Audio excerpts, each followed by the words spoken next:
Well, hello, folks.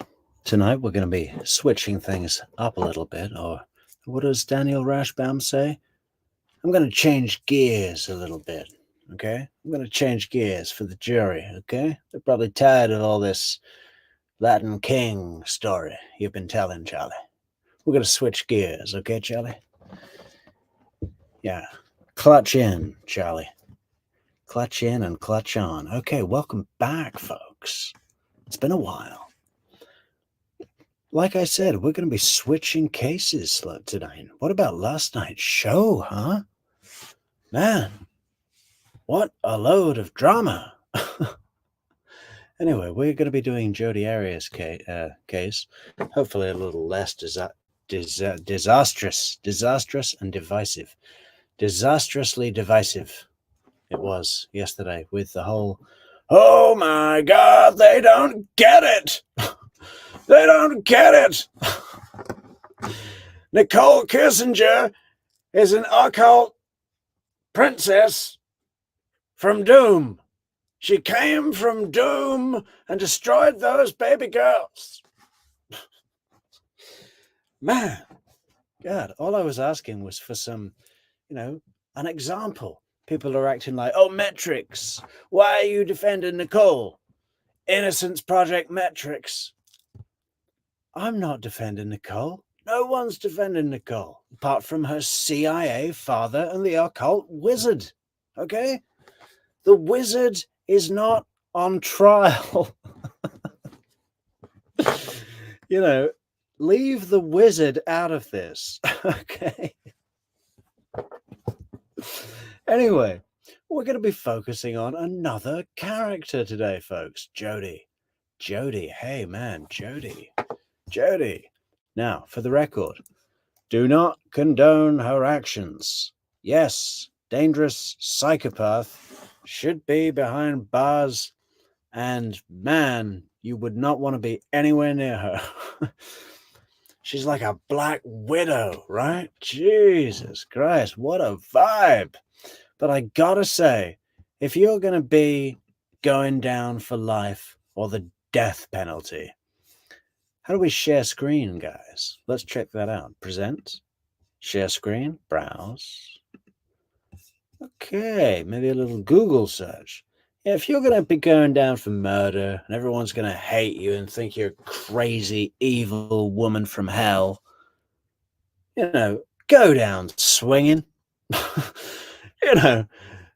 Line them up, man. Line them up. Say, listen, I want an 18-day cross-examination with a fiery prosecutor, okay? Real fiery. Me and him are going to be sparring like it's a celebrity death match, okay? I want to be remembered. Jesus Christ, what a rock star. Don't condone what she did. Very, very bad, Jodi, and you're a dangerous psychopath, and I wouldn't want to be anywhere near you. But what a rock star. Talk about going in hard, huh? Anyway, we're going to be having a look at her jailhouse interview today, guys. Now I know what you're thinking. Metrix, you mean interrogation? No. Today, we're going to be looking at her jailhouse interview with multiple press authorities, and she is holding fort like a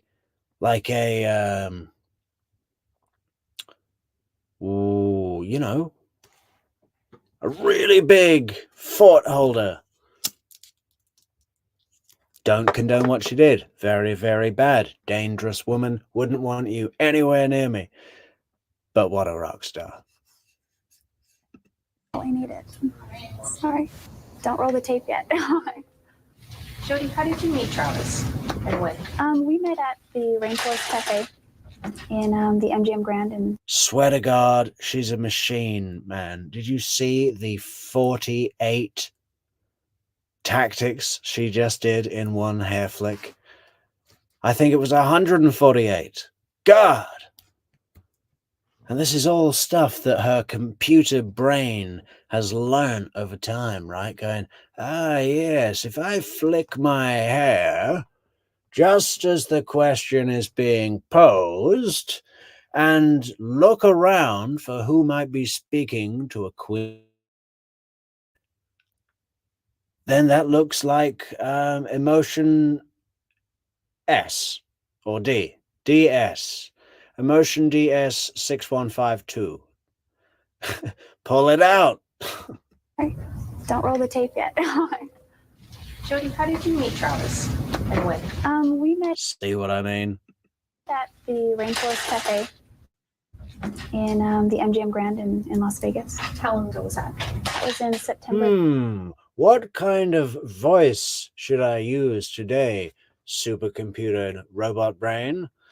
Well, I think you should go with the 8-year-old church collection plate holding innocent child. Okay. Yes, I think today in this scenario, we should go with the 8-year-old church collection plate holding innocent child. And she just pulls it out the bag. 2006. And when? We met at the Rainforest Cafe in the MGM Grand in Las Vegas. How long ago was that? It was in September of 2006. What was it about him when you saw him that kind of drew you to him? There wasn't really any initial magnetic attraction. At the time, I shook his hand. He said, "Hi, I'm Travis." Yeah, there was no initial magnetic attraction, guys. Okay. I saw an opportunity. Okay. Getting it now? I saw an opportunity. No magnetic attraction. Not initially. No. I decided when we would put that in. I said, "Hi, I'm Jodi," and his name was just another of many names that I had to remember. I was meeting hundreds of people that weekend. We were all there for a big convention, and so it was right after I had finished eating with a group of people, and we got up and shook hands with a few people. Eating, those psychopaths, they love to talk about their munchies. Hundreds of people that weekend. We were all there for a big convention, and so it was right after I had finished eating with a group of people, and we got up and... What were you eating? That would be my next question. That would be the first question. I'd be like, yeah. True Crime Metrix. Could we get... What were you eating? And I bet the answer would be baby owl. Shook hands with a few people. He was among... Should I not say owl? Let's pick another animal. Baby goat. The small goat. Whole. With the horns and hoofs. I was eating the horns and hoofs of the baby goat. And then we began to walk throughout the casino, and he made it a point to keep walking next to me and keep me engaged in conversation. And we just, by the time we made it around to the big gold line in the front of the lobby, we just... Yeah, he kept me engaged in conversation. He told me how much money he was making, how well-connected society member he was, how he knew the bishop personally. We had discovered a couple of common interests and that sort of thing. How did your Yeah, common interests. Yeah, definitely a few common interests. friendship to develop more? Well, we hung out throughout the weekend, had a lot of fun, exchanged phone numbers, and it was one of those things where I didn't expect him to call, but he called me the very next day, and so I was like, "Oh, hi!" And let's try and paint a little context here, guys. Who is she talking about? Well, she's talking about her ex-boyfriend, Travis Alexander. Who's he? Well, he is a dead man. He's been found in his shower after being left dead there for like 5 days, completely naked. 27 stab wounds in his back, bullet in his face, throat slit so badly his head almost came off. Seriously, that's what the report said. That's who she's talking about. Her ex-boyfriend, who has been found like this, and she's been arrested for his murder. And now, what is she doing? What's the game plan here? Why are you talking like an 8-year-old church plate collection holding innocent child? Oh, yeah, that's what what was it? The supercomputer,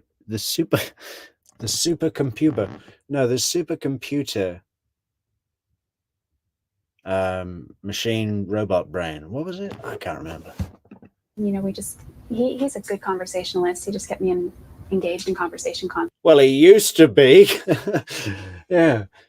Don't think he's that chatty anymore. Fuck.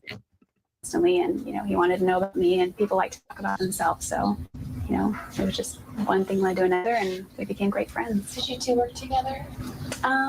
We worked together on occasion. We were with the same company, but we sort of Yeah, we were great friends, unless he was trying to break up with me. Then I'd be breaking in his house, photographing him from a distance, wearing sunglasses and a baseball cap with a telephoto lens.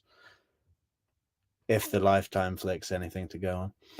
What was all that about? Yeah. This is the scene where she's spying on him.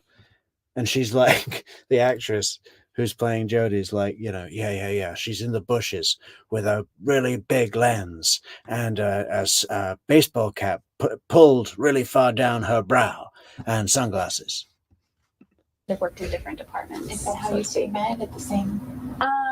Yeah. Let's try and pause it on that facial. What the hell was that? We worked together on occasion. Man, you can almost freeze frame any still of this woman, and it's a frickin' Halloween card. We were with the same company, but we sort of worked in different departments. Is that how you two met? Oh, almost. Shit. On occasion. We were with the same company, but we sort of worked. Ooh, what is going on? Asymmetry. Different departments. Is that how you? Ooh, look at that.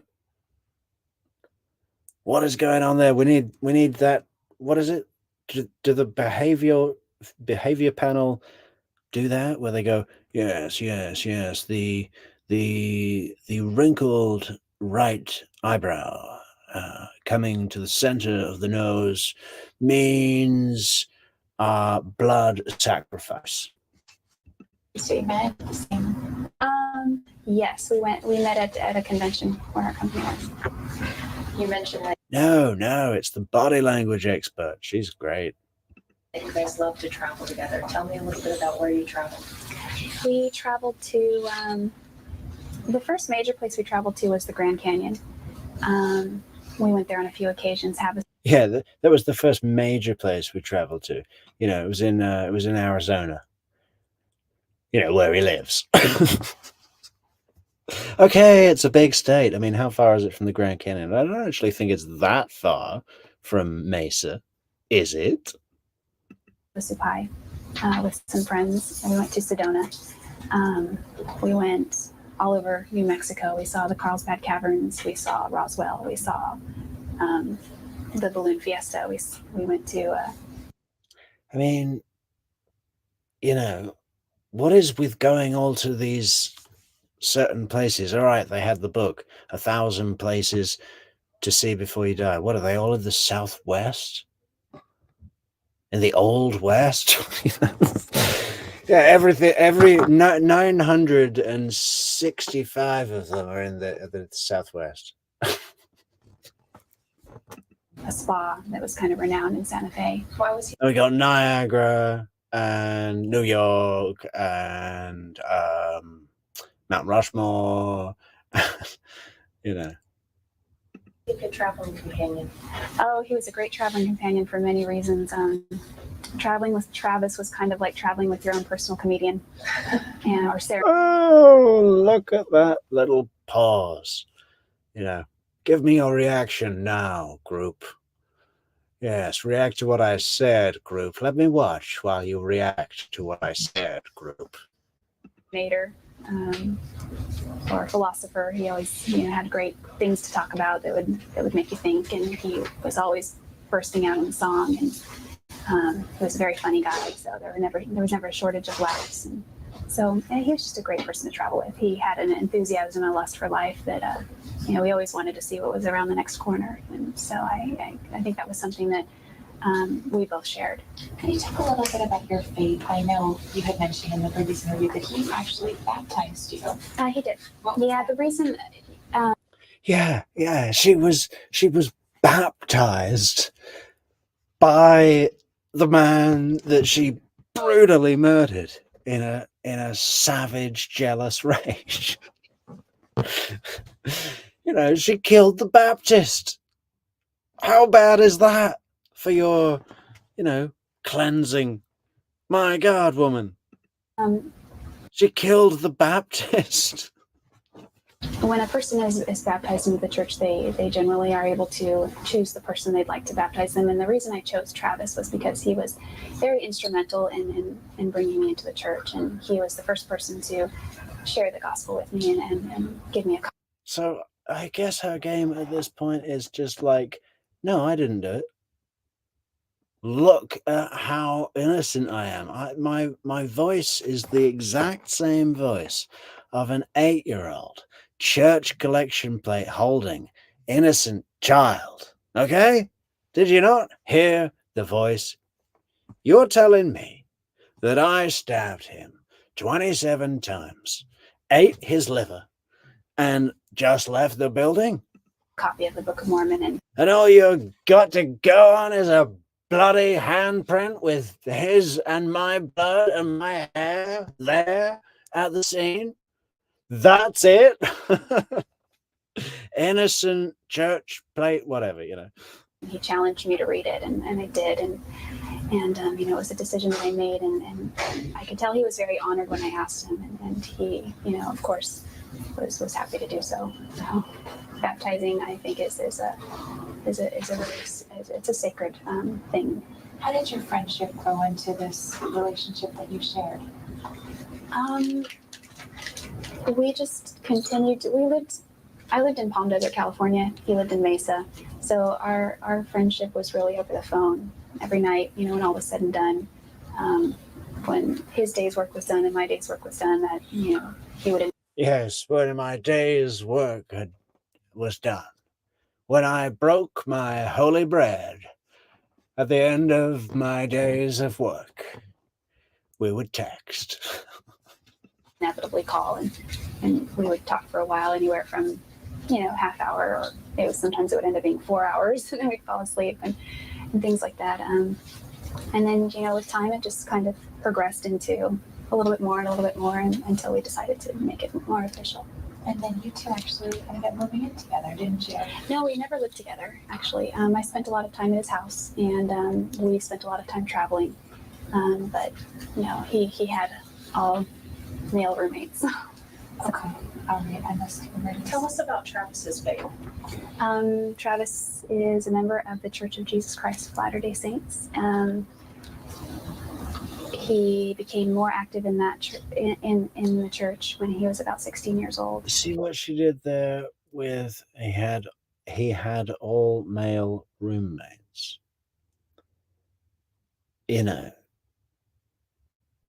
That is amazing. I mean, she's putting her sexuality out there as a subject matter and using it by acting like that's just so unvirtuous, like we would have ever, but in doing so, it's like, don't think of the red button, or don't press the red button. Yeah, don't think of a tartan elephant, and don't think of a purple elephant, and your brain just puts one in your head. It's like that. And he was. But the scary thing is, she doesn't think, here's a trick. I'm going to do that, which will cause that. No, she doesn't think in those terms at all. It's just natural to her. Wow. He told me that, he began to really begin to question things, and that's when, when he prayed about it, that's when he knew that was the path that he wanted to take in his life, and he was determined to go on a mission and that sort of thing. You admired that in him, didn't you? I admired that because, he was a very determined person. When he set his mind to something, he set out to achieve it. I'm a little bit more of a procrastinator. He would live his life by lists, and oh, little old me, little old ditzy me. If I break a glass at Margaritaville, I'll just pick it up. he really enjoyed checking those off. It gave him a sense of accomplishment, and I think it really kept him focused. And he tended to accomplish more in one day than some people do in a month. So, you know, one day it would be. Yeah, he'd get up, put on a ridiculously too large pinstripe suit. He looks like he's auditioning for Bugsy Malone in the school play, but one, you know, with the really baggy suit because it's a tiny kid. But he's not a small kid. I mean, where does he get a suit that big? He's a pretty big guy already, and the suit is like 5 sizes too big. And it's always this really kind of garish pinstripe. Not to speak ill of the dead. Was I speaking ill of the dead? Sorry. I was just pointing out the suit, you know. Have we got a picture? Anyway, we'll get there. We'll get to a picture. I think I want to paint this room, and I would come over the next day and it was painted. You know, he wouldn't put things off. You mentioned that you really respect. Yeah, he'd paint a whole room, you know, not like everyone else in the world where it's like, yeah, we'll do this in an hour. And then, you know, 4 days later, there's masking tape all over the floor. There's someone's gone over the border. Someone's gone over the border on the windowsill, you know, and you're still only halfway through. His opinion. I did. Yeah, especially when it came. And then you think, oh, we'll just put a bookcase there. Yeah, no sense doing that bit. Leave it the old color. Came to just knowledge of the gospel, things like that. All of that, all of the resources that one needs can be found on a website like lds.org. But he kind of gave me a more personal perspective on things. There were some questions where I just was like, why this, and he was able to answer those. Were you in love with Travis? I think that being in love and loving someone are two different things, and there was a point in time where we were in love, but it was short-lived. Why did you guys break up? There was sort of a breach of trust in our relationship. On your part or his part? Both. You guys could have. What sense does that make? Just think about that. You know, makes perfect sense in her mind. You know, if you think about it on face value, oh, we both didn't trust each other. Yeah, you could, but there's just something weird about it. You know, the question was not where is the trust issue? Who has a problem of trust? That's not the question. The question is which transgression caused by who? What was the question? But it was short-lived. Why did you guys break up? Yeah, who did the breach of trust? Not who had a problem trusting, right? Who caused the breach of trust? A time where we were in love, but it was short-lived. Why did you guys break up? There was sort of a breach of trust in our relationship. On your part or his part? Both. Is it just me? Am I being too detailed? I'm looking for the details. You know, it doesn't quite feel right. You guys couldn't move past it? No, we really couldn't move past it. But you guys managed to keep dating. We didn't date per se. We just hung out. Was it separate interests? Were you interested in different people? He was interested in different people. How did you? We did eventually move on in that regard, and I think that it was hard to fully move on. I think because we continued to spend a little bit too much time together on occasion, but yeah, we did. So from the time you met and the time you developed this friendship into a relationship, how long were you guys together as a couple? I'd say a period of 5 months. And how It was I'm sorry. a period of 5 months? And talk to us about those 5 months. What were those 5 months like? Yeah. They were a lot of fun. It was a period of 5 months. Basically, there was the first 2 weeks. we broke up. And I moved back to Palm Desert. But then I moved back here and got a place real close to him. And he offered me work, and I used that to, well, bring him back on board for the last 2 weeks of the 5 months. Actually, it was just that night. It was over a period of 5 months. Wow. Including all the stalking and harassing. There's a sense of uncertainty at times, and there's a sense of excitement, and there's an excitement about the future, and we just had a lot of fun together, and it was one of those things where it was very fun while it lasted, and when we decided to break things off and become just friends, we continued to be friends, and that's just how it went. Was there jealousy on the part of both of you guys, or? I would say, on my end, not so much jealousy, maybe a sense of insecurity, but that's just me. On his end, sometimes. Yeah. Listen, lady, I'm real smart, okay? And I don't need words like jealousy being put on me. I'm on trial for murder. I'm taking this all the way. And me, definitely not jealous. Insecure. An insecure 8-year-old church plate collecting holding. You try and say it. I don't think it was warranted, but I took it as a compliment. I was reading Because why wouldn't I take it as a compliment? I saw an opportunity for a compliment, and I took it as a compliment. I think it might have been his last note to you, May 1st this year, and it said, you're one of the hottest people he knew, and you must be making your town a lot hotter. Oh yeah, he said the hot quota or status, or I don't remember what he said. He made some comment. Yeah. Did he bring you up a lot? Jodi, it was the wife lottery. He won the wife lottery if he married you, which he never did.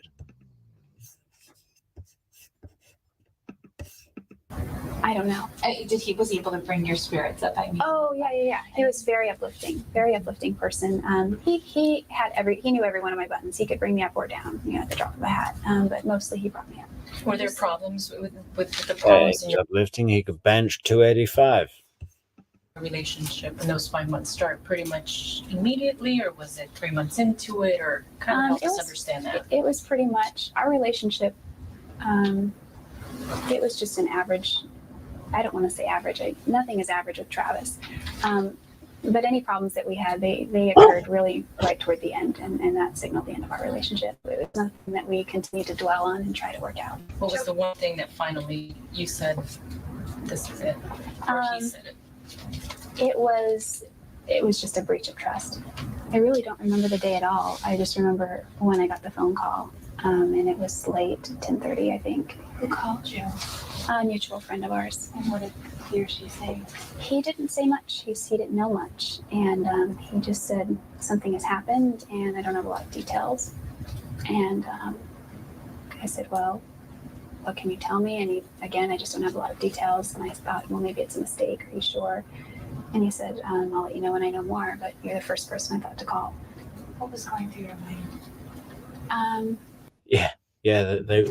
She was the first person that they thought to call. I mean, it was almost like as soon as they found the body. I mean, on the 911 call, the first time anyone finds the body or called the cops, they're like,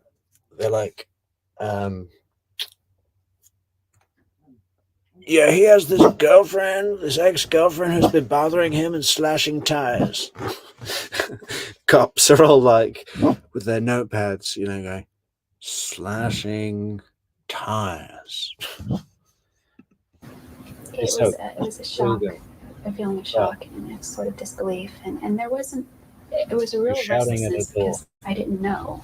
And I felt I don't know. You just don't know until I actually got confirmation of what had happened.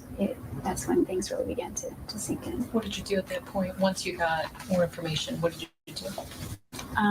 It was over the phone, and so I just remained as calm as possible. And well, I got confirmation from his bishop, who actually confirmed it. And at that point, it was just about me holding it. That makes her look good, doesn't it?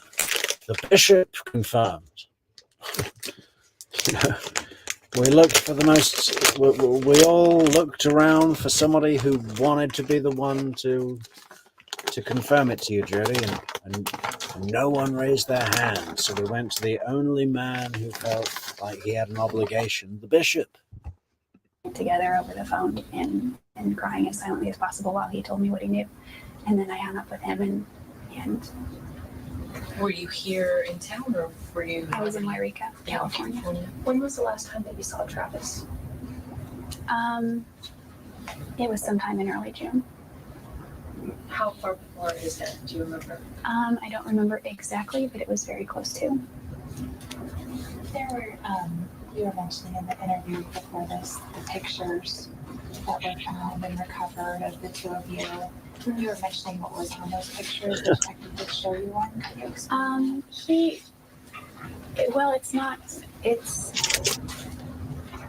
It's all public information, but it's nothing that I'm really comfortable talking about.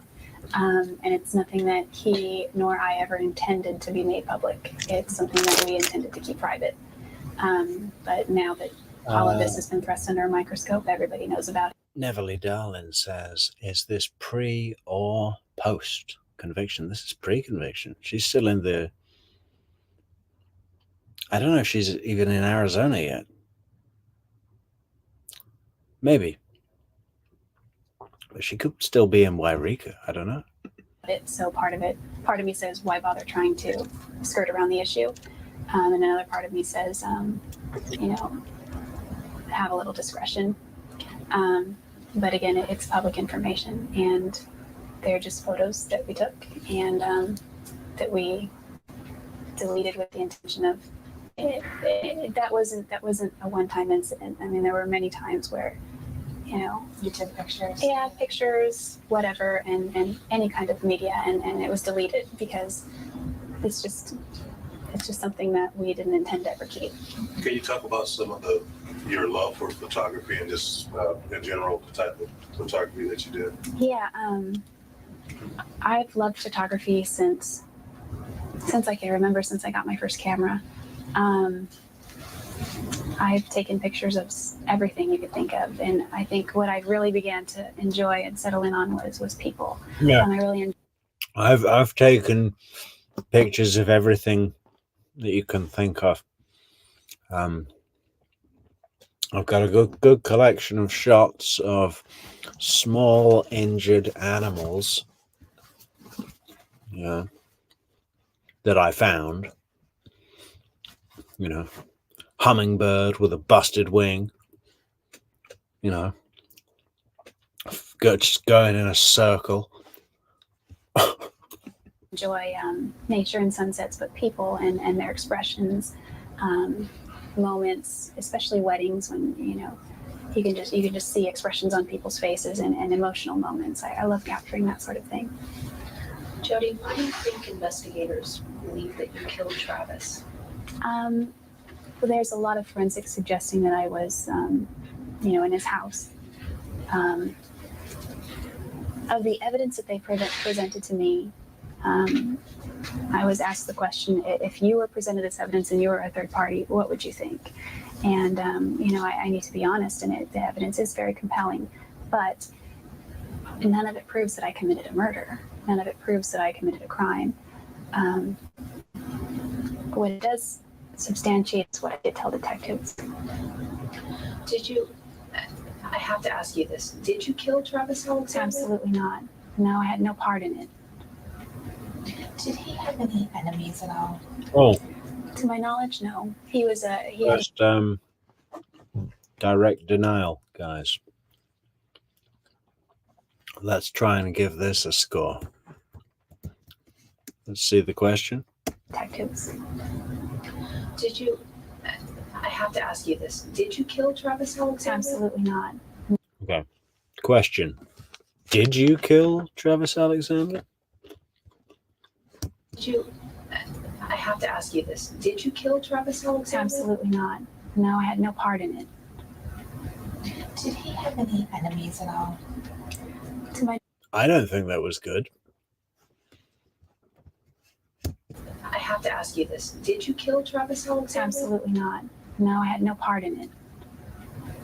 Did he have any? Is that good?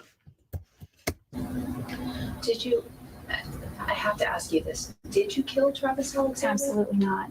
No, I had no part in it. No, it's not good. Too early and too long.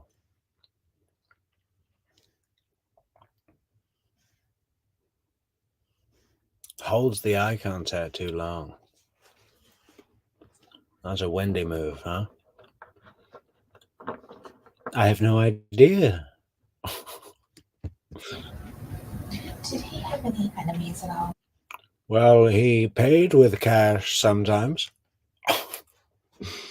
But I never saw large sums of cash. To my knowledge, no. He had a strong personality, but he was very well liked and loved. I just can't think of a single soul. So you had nothing to do with Travis Alexander's death, is that what? Nothing to do with it.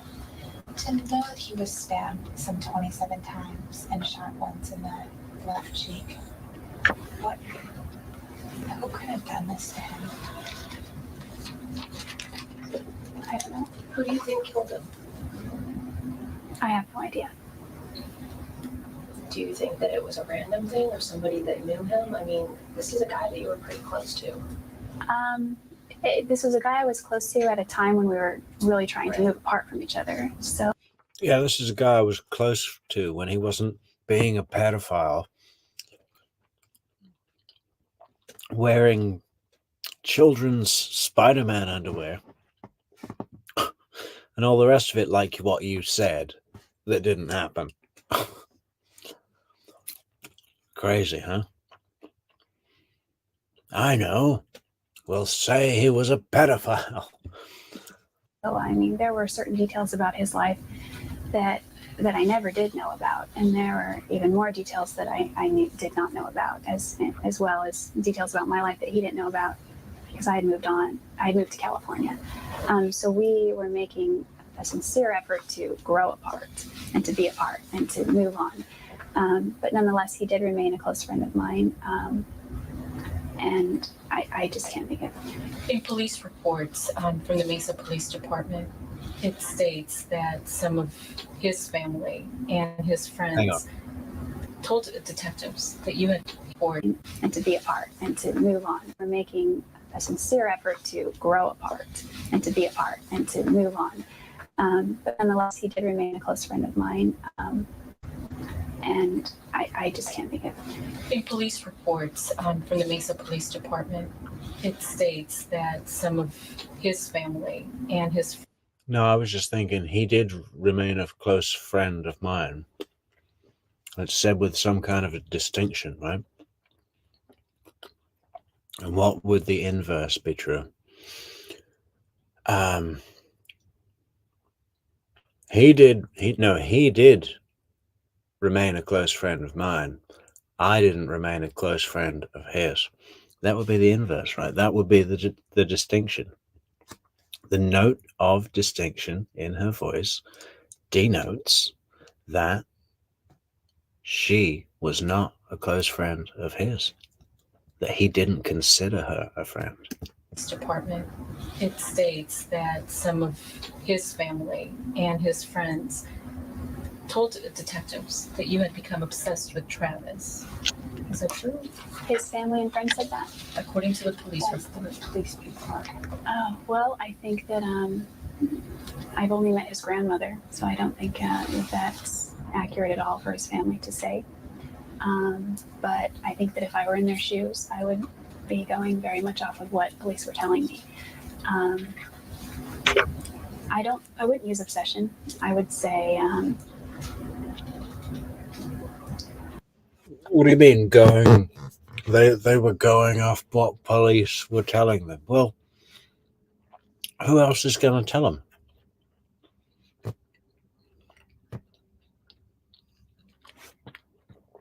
What would be the alternative? For them to guess? Yeah.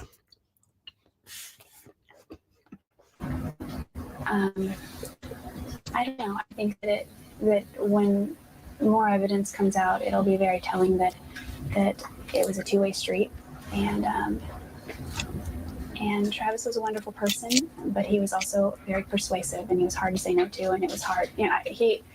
He wouldn't allow me to not answer his text message. If I didn't respond, he would keep calling until I did, and so.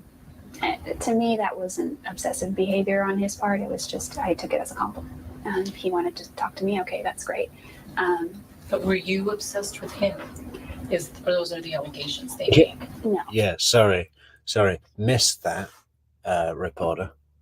Yeah, no, he wasn't. A lot of people are saying that this case has to do with obsession. How do you feel about that, Miss Arias? Well, it didn't feel possessive to me. What was it? What did she say? Did.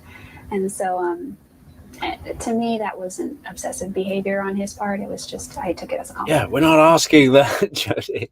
Believe us, we've moved past that. We're now asking something else.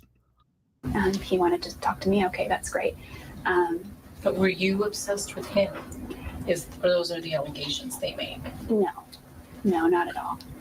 Jodi, you're pretty calm sitting here. Somebody who's been arrested and accused of murdering somebody, how are you managing to stay so calm? Through my faith and through the knowledge of my own innocence. That's the only thing. Through my faith. Just faith. And my knowledge of my own innocence as an innocent person here in front of you. Innocent. Church plate holding. 8-year-old child. Yeah. Through my faith. Wasn't that a perfect answer? You could see her mind just for a split second go through all the possible answers and then go, oh, there you go. Definitely that. Definitely say through your faith. Superhuman computer brain.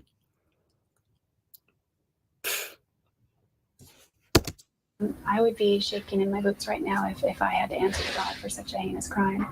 But I'm very I grateful. would be shaking in my boots right now if I had to answer to God for such a heinous crime. Well, you're not wearing boots. Grateful So how do we know? that this is one thing that I will never have to answer to when I stand or sit, when I'm before the judgment seat someday. And all of my actions, my thoughts, my words, the things I've done and said are called into account. This is not one of those things that will be brought up. I've done many things that are shameful, but this is not one of them. Did you have a gun? Did Travis have a gun? To my knowledge, it was like a 25 caliber gun. I did own a gun. It was a 9mm though, and it had never been fired. It was a brand new gun. But when my freedom is taken away for something that I didn't do, that's difficult to accept. And when I think of the ones who are capable of doing this, I like to think that I could be the bigger person and, what I believe, and this is something that comes from my faith, my religion, is that it's commanded of us to forgive all people. And I don't know that I would be big enough to stand before the person who did this and say, I forgive you. I don't think I'm ready for that by any means, but I think that one day I'll reach that point as I grow and develop. But to know Yeah, who's got that, reporter? Over here, Jodi. Deep spiritual processor. Yes, I go through step by step my moral inventory, and I process my my faith. Yes. Court is basically pointing all blame to you. It's as if police have stopped investigating anyone else. Yeah, and that really bothers me. You think you've been set up? I'll bet. Yeah, bummer. Yeah, they're not investigating anyone else. I'm their only choice. It's not like it could have been her, so arrest her, or it could have been this guy, arrest him too. Or framed or anything? Can they even do that? Can they arrest 3 different suspects for the same murder, like on different theories? Could have been the mailman. He's always round in the morning. I can't think of any enemies that I might have that would want to do that. I think, no, I don't think that. Was the relationship ever violent? Pass on that question. You yourself said that some of the evidence that investigators have is Yeah, damning. pass. Not ready to commit. My lawyer is thinking it through and having a reread of the discovery. How are you going to move past that? How are you going to get beyond this and prove your innocence? That's just that's a defense. Yeah, how are you going to do that? You know, because there's what you're saying, and then all the DNA. bit of a hump, you know. Got to get through. Strategy that we'll have to work out. Why did you want to speak out today? I kind of feel like since I've been incarcerated, Yeah, we're hoping to have all that thrown out. it's almost like there's been proverbial duct tape over my mouth, and I haven't been able to say anything. There have been a lot of people that have been speaking out and saying things, on their side. And this isn't a two-sided story. This is a multifaceted story. There are many sides to this story, and I just don't feel like mine has been represented. Why do you think family and friends started pointing the finger at you? I don't know who did or said it first, but I know that some things were said because I was on the road that week. So I think that because as much as Travis and I told ourselves and everyone that we were just friends, I think that our behavior was not as clandestine as we tried to make it. So there were times when people would see certain ways we would behave and maybe wonder. I know that he lamented a lot that he got a lot of grief from his friends about the amount of time that we spent together. And Did they not like you? I don't know that it was so much that. I think they were more concerned with his future prospects for marriage and where his focus was. And No, just his future prospects of anything. They were concerned about that. They looked at his future with you in it, and it worried them. Okay. focus definitely was on that. Marriage is, he viewed marriage as an important step in his spiritual progression, and I think he took it seriously. But This report says that your left palm print in blood was found on the wall. Your hair follicle was found on a blood wall. A left palm print in blood. How do you explain that? there is an explanation for that, and it will be made known very soon. Is there anything you would say to his friends, family, anything you would say to them? Albert asks, she's well spoken. What's her education? Not much. High school, I think. And not even all the way. Or maybe she passed early. I don't know. She ran away with Bobby Juarez.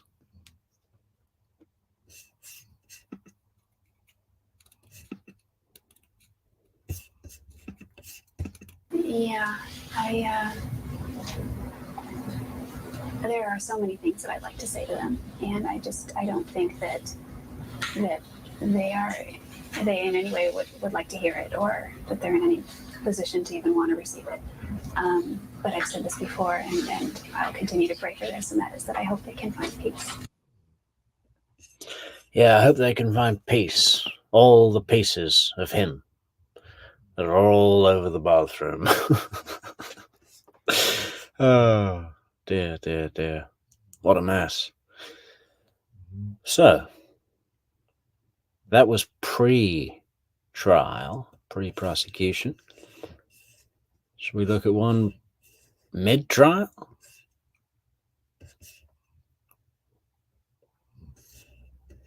What's this one? Oh, can't click that. Mark Curtis.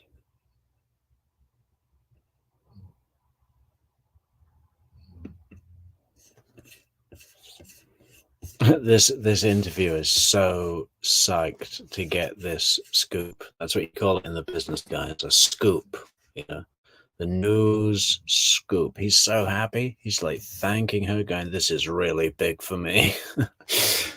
Bless him. Guilty, first-degree murder. That's the one thing the Jodi Arias jury can agree on. Under that dark hair and those bookish glasses, the mind of a murderer. But does she deserve to die for the way she killed her ex-boyfriend? The jury is still deliberating, but the now convicted killer sat down one-on-one with ABC's Ryan Owens as she contemplates her fate. Jodi Arias speaks. Ladies and gentlemen, I have received your note indicating that you are unable to come to a unanimous decision. After just 2 hours of deliberating whether Jodi Arias should live or die, the jury of 8 men and 4 women said they were deadlocked. But almost 5 months into this, the judge wasn't about to accept that. Please go back to the jury room and continue deliberating. You are excused. Please stand for the jury. The jury spent another 5 hours deliberating today and will be back at it again tomorrow. They already convicted Arias of the first-degree murder of her ex-boyfriend, Travis Alexander. Guilty. The 30-year-old Mormon businessman was stabbed 27 times, his throat was slit from ear to ear, and he was shot in the face. Tuesday, Arias spoke to the jury one last time to beg for her life. To this day, I can hardly believe I was capable of such violence. Even though the convicted killer has repeatedly said she'd rather die than spend her life in prison, when it really counted, she changed her tune. She claims to spare her family. But as I stand here now, I can't in good conscience ask you to sentence me to death because of them. Just hours after her final plea for mercy, we found out the 32-year-old wasn't done talking. She sat down with me for a 40-minute jailhouse interview Tuesday night. You said today you want to give Travis's family closure. You know they want you dead. So why don't you give them that closure? This isn't the interview I was thinking of, where the news reporter is real happy to get the scoop. No. That's a different one. What do you mean by that? Why don't I kill myself? Is that what you're asking? No, why don't? Oof, man, this is a real different side of Jodi. You said today you want to give Travis's family closure. You know they want you dead. So why don't you give them that closure? What do you mean by that? Why don't I kill myself? Is that what you're asking? No, why don't you accept the fate of the death penalty if you know that's what they want? If you truly care about their closure. I've caused them a lot of pain. I've caused my family a lot of pain. And I think that by asking for death, I'm only going to cause more pain to my family. Why didn't you apologize to them? I did apologize to them. You never said, "I'm sorry." I said that I'm sorry, that I'll never be able to make up for what I did, and that I can never replace their loss. But you didn't use the word "I'm sorry." Well, then I'm sorry I didn't say that, because certainly I am sorry. I think in a sense, the words "I'm sorry" just seem meaningless, especially since nobody believes what I'm saying anyway. You said it right there. No one believes a word out of your mouth. Why do you keep talking? Because I know that I've lied before. That doesn't mean that I'm a liar by definition, by character. To a lot of people, they think this switch from "I want to die" to "now I want to live" is just another lie from Jodi Arias. I don't know what that means. Was I lying when I said I want to die, or was I lying when I say, please spare my life? Whatever happens, That's another thing she does all the time is do this. What is that? Let's see that again. A lot of people, they think this switch from sort of philosophical, well, what does it mean to wish the death penalty? Does it mean you wish that they had the death penalty, or that you wish that they would receive the death penalty? Want to die to now I want to live is just another lie from Jodi Arias. I don't know what that means. Was I lying when I said I want to die, or was I lying when I say, please spare my life? Whatever happens, I'm just going to take it and deal with it. You've said that sort of thing a lot before, including right after you were arrested. You said, my goodness, if I did something this horrible to Travis, I would beg for the death penalty. Right. You did it. So what changed? My family changed my mind. Some of Arias's last words to the I just had to look up Hal Sparks, but yeah, what is that?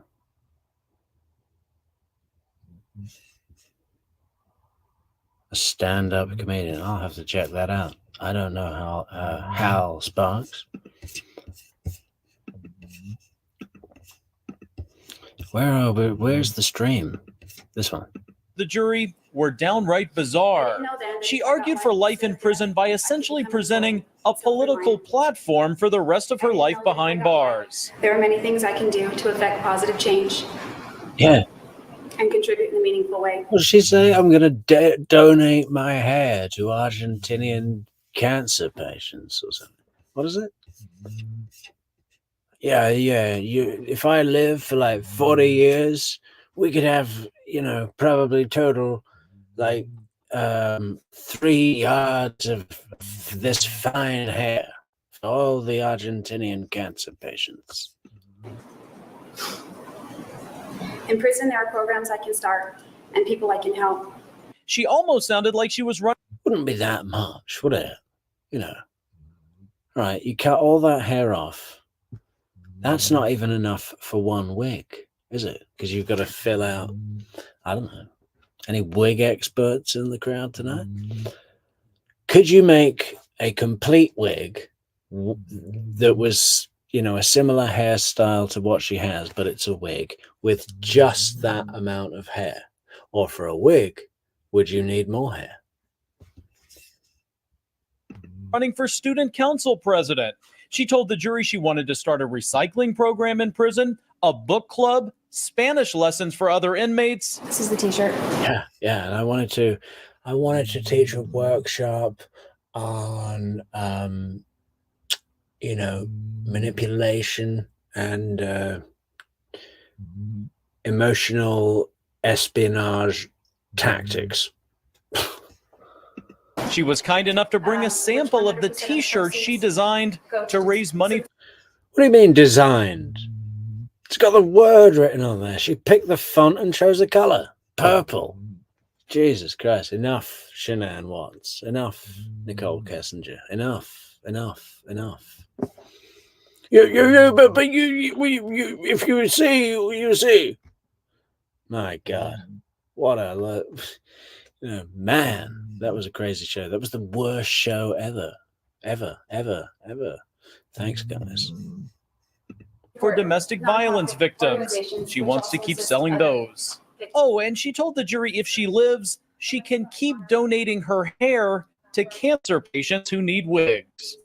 In your final statement today, you talked about all sorts of things you might be able to do in prison. Teach other prisoners Spanish, donate more of your hair, start a recycling program. Do you know how trivial that sounded in the face of what you did? Well, there isn't a whole lot that I know about prison. And these are only things that I'm able to ascertain from having never been there.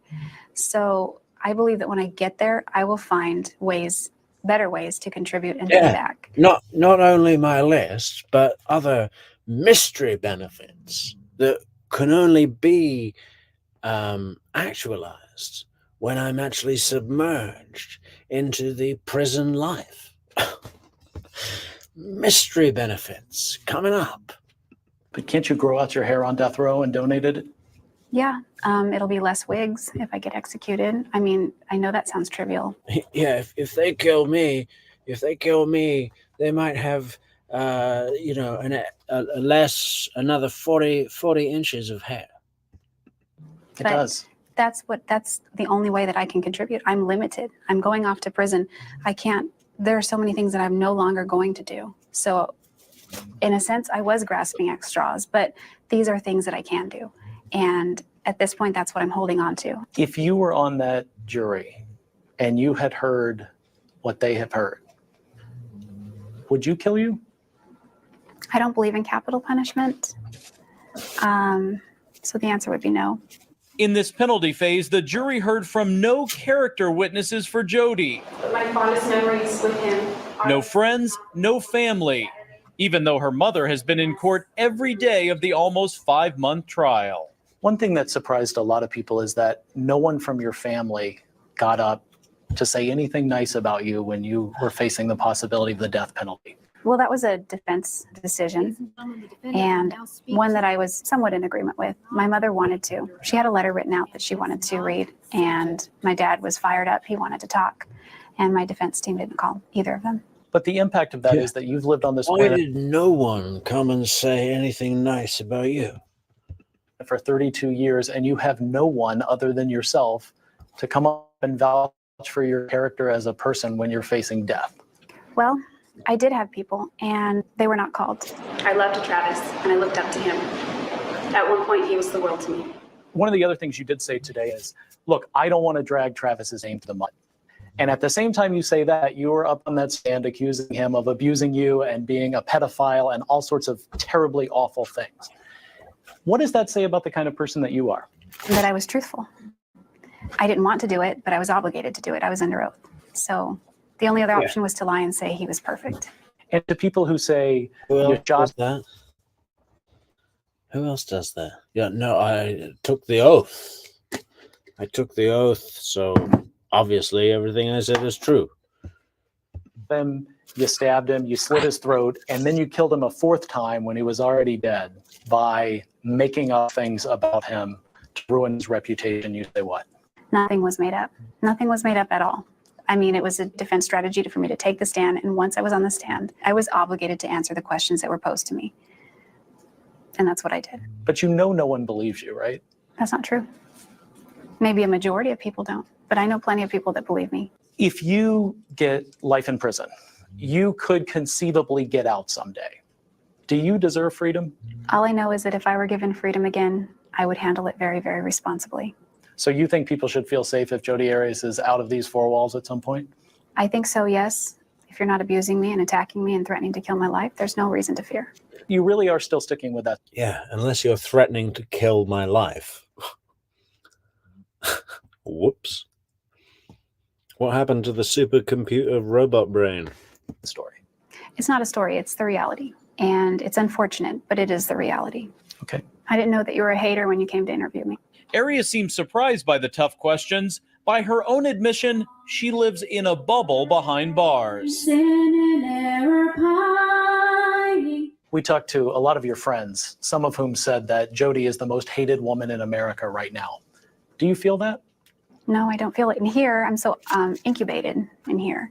I hear things, and you know, a lot of what gets to me is the positive. They filter out the negatives.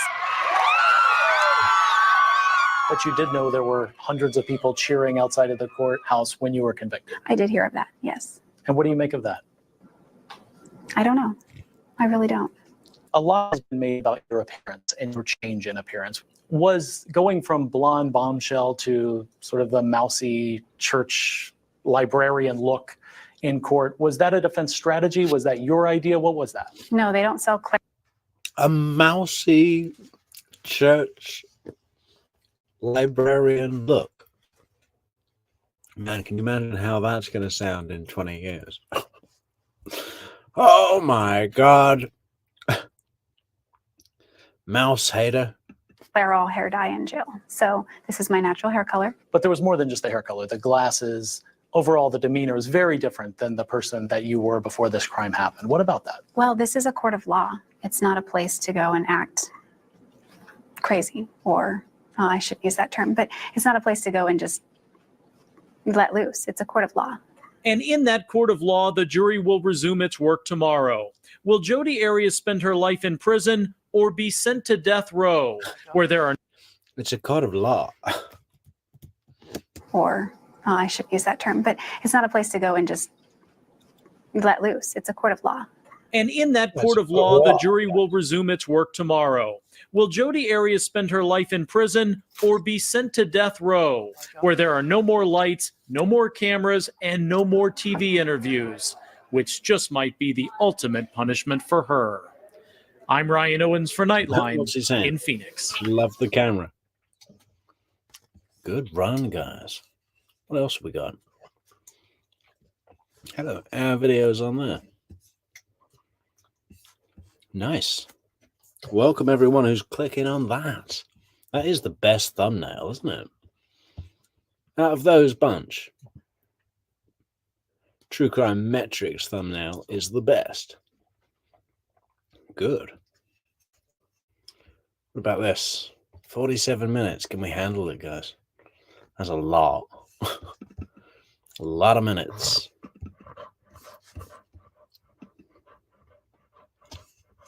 Is there another shorter one? The Associated Press.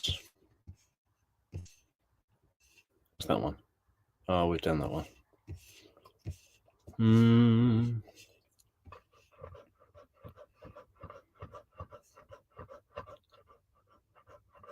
We've done that one, but it's backwards. I'm sure there's another one.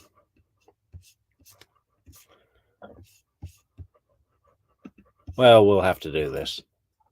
Voo para mais de 80 destinos.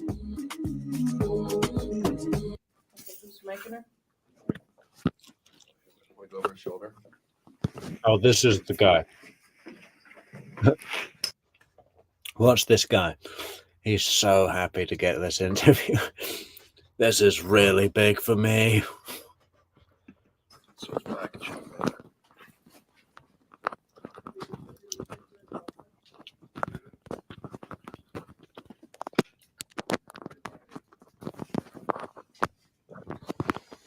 I'm thinking I'm going to come over through your hair here. You want to pull it to the side for me?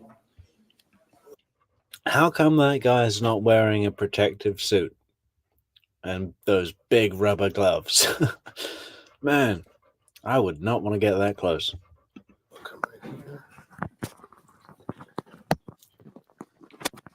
And we'll have this back here like this. Okay, go ahead and put your hair down. Is that going to work, guys?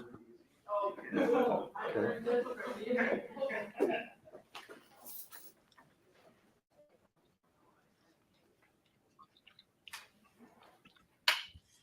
You want to do a mic check on that? Can I get you to count to 10, Jodi?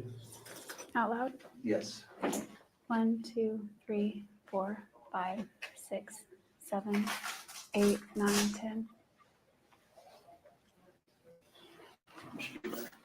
Okay, want to do it one time for me? I'm sorry. 1, 2, 3, 4, 5, 6, 7, 8, 9, 10. And if you can put that mic cord back 100 in. Yes, absolutely. Sorry. Yeah, I just want you to be aware that the doors are locked. Then lean up. If anyone needs to leave, it makes a noise. Lean back. So if you need to leave for any reason, if you want to stop, because I don't know if you want that noise in the background of the sliding doors opening up. It's pretty heavy mechanical. We'll go straight through here. Get my notes up. Everybody's good? Joe has a lighting one? Sliding real quick, John? I'm gonna line. It was nice. They got you lit really well. They've got you lit really well. Remember, waist up, no stripes. Yep, either one of you guys. Yeah. We good? Good to go. Good. Okay. Just a couple of minutes ago, you heard the verdict from the jury. What are your thoughts? I think I just went blank. Just, I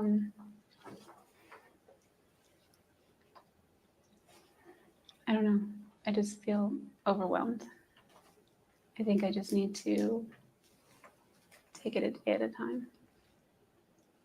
Is it unexpected, you think, this verdict? It was unexpected for me, yes, because there was no premeditation on my part. I can see how things look that way, but I didn't expect the premeditation. I could see maybe the felony murder because of how the law is written, but I didn't, the whole time I was fairly confident I wouldn't get premeditation because there was no premeditation. Because of how the law It is written. seemed, How's it written? If he killed him, and you got a lot of questions from the jury. It seemed like some of those jurors didn't believe what you were telling them, didn't believe your story. Mhm. Your thoughts on that? I can understand that, I think, because of the lies that I told in the beginning to try to cover up this, cover up that, hide things that I didn't want to be known, made public. What did you lie at the beginning? Well, mostly because I was scared, but I also didn't want certain aspects of my relationship with Travis to come out. And I was ashamed of what had happened, how it escalated. I don't know if there's really a word, at least in my vocabulary, to describe it, but I think mortified is one of the closest words. Ashamed, things like that. Did you avoid eye contact with Travis's family while you were in there, or did you make eye contact, and what are your thoughts on that? I typically avoided eye contact. Travis comes from a family where they all sort of look a lot alike. So when I see their faces, I see Travis and I see the man that abused me, and I don't want to look at that. wow. Is it hard? Do you have a sense of where the public feeling is about you, that you're liked or not liked? I mean, I get the sense that there is great division on both sides, but I believe the majority is against me. what are your thoughts on that? A psychologist once explained to me that That's society another has weird line. There is great division on both sides. You know, that doesn't work. There is great division on both sides. Yeah. Both of the different sides are split into two sides. this need to persecute people. So there's great division between the sides. They get some sort of gratification from it, so there might be something going on there. Beside that, I don't really, it's so convoluted that we could talk for hours on that, but it just is what it is. You, in just a recent, and we'll talk about Twitter in a second, but in just a recent tweet you were talking about, you just mentioned the word suicide. I mean, how are you feeling right now? Well, I'm not really looking forward to what comes next, but Explain that to me. well, it's just more court, just keeps going on and on. I just wanted to get it over with. Are you focusing on the court, or are you focusing on what could be the worst outcome for you? Well, the worst outcome for me would be natural life. I would much rather die a lot sooner than later. Longevity runs in my family, and I don't want to spend the rest of my natural life in one place. You know, I'm pretty healthy. I don't smoke, and I would probably live a long time. So that's not something I'm looking forward to. I said years ago that I'd rather Yeah, I get would death than life, probably- and that still is true today. I would probably live a long time. Way longer than that, Travis. So I won. I believe death is the ultimate freedom, so I'd rather just have my freedom as soon as I can get it. So you're saying you actually prefer getting the death penalty to being in prison for life? Yes. That might surprise some people. Well, I think that if you look at things eternally, it's not as scary. We do get attached to our lives, and I'm attached to mine. But I don't know. I can't fathom staying in one spot for the rest of my life. So I've been everywhere, and I think it would just drive me a little crazy. You had some Drive passion you for crazy. Martinez. You kind of went after him on Twitter a little bit. What are your thoughts on one? Well, prior to trial, I respected Juan as a very capable attorney, even though he's done some very shady things in the case as far as hiding evidence and failing to disclose certain things, hoping it would just go away. But in the end, what does it matter? It didn't help my case. As far as all the evidence that did come to light eventually. In trial, I think that his accusation that I was seeking fame is absurd. I remember a hearing we had in 2011 when he stood up before the court and said, I don't control the media. If it were up to me, I'd be on TV every night. So I think he's the one seeking fame, not me. But, you know, it is what it is. You had some pretty tough things, I would imagine, to go through in the trial. During the trial, there were photographs of you displayed. I noticed you tended to look away. What were you thinking when those photographs were being flashed up in front of everybody? I wanted to crawl under the table and just disappear.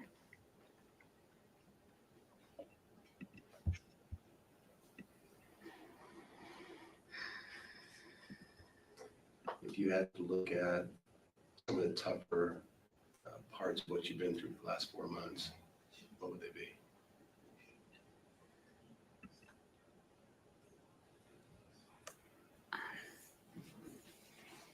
Just coming to fully understand what I've put people through, my family and everyone else as well. Yeah. And like, you know, a lot of other people. What about Juan Martinez? He still hasn't come down off the ceiling. He's in a constant cross-examination everywhere he goes. He's in the he's in the supermarket. What would he say in the supermarket? He'd say, the thing is, ma'am, did you intend to give me my change? No, the thing is, ma'am, did you intend to pack my tomatoes under the dishwash powder?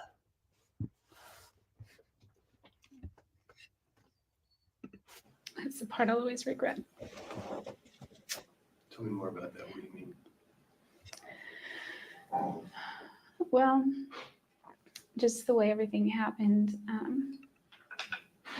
I think that if I had just been honest from the beginning, I'd be in a different place. And so would everyone else. And because of what I've done, a lot of people will hurt for a long time. A lot of people will hurt for a long time, you know. Yeah, remember, guys, to like, share, leave a comment. True Crime Metrix, where justice is in the bottle. It's got to be a tough time for you, obviously, just learning what happened. But you're telling me that if you would have done things differently, do you regret how you went about doing things after Travis was killed, after you killed Travis? Yeah, I think that I was just freaked out. Well, I know I was freaked out. Yeah, do you remember the voicemail she left him, like just after she left, or the evening she left when she killed him? Left herself that voicemail, left him that voicemail to make it look like, well, obviously I didn't know he was dead because I left him a voicemail about upcoming plans after he was dead. So why would I call him about upcoming plans if I knew he was dead?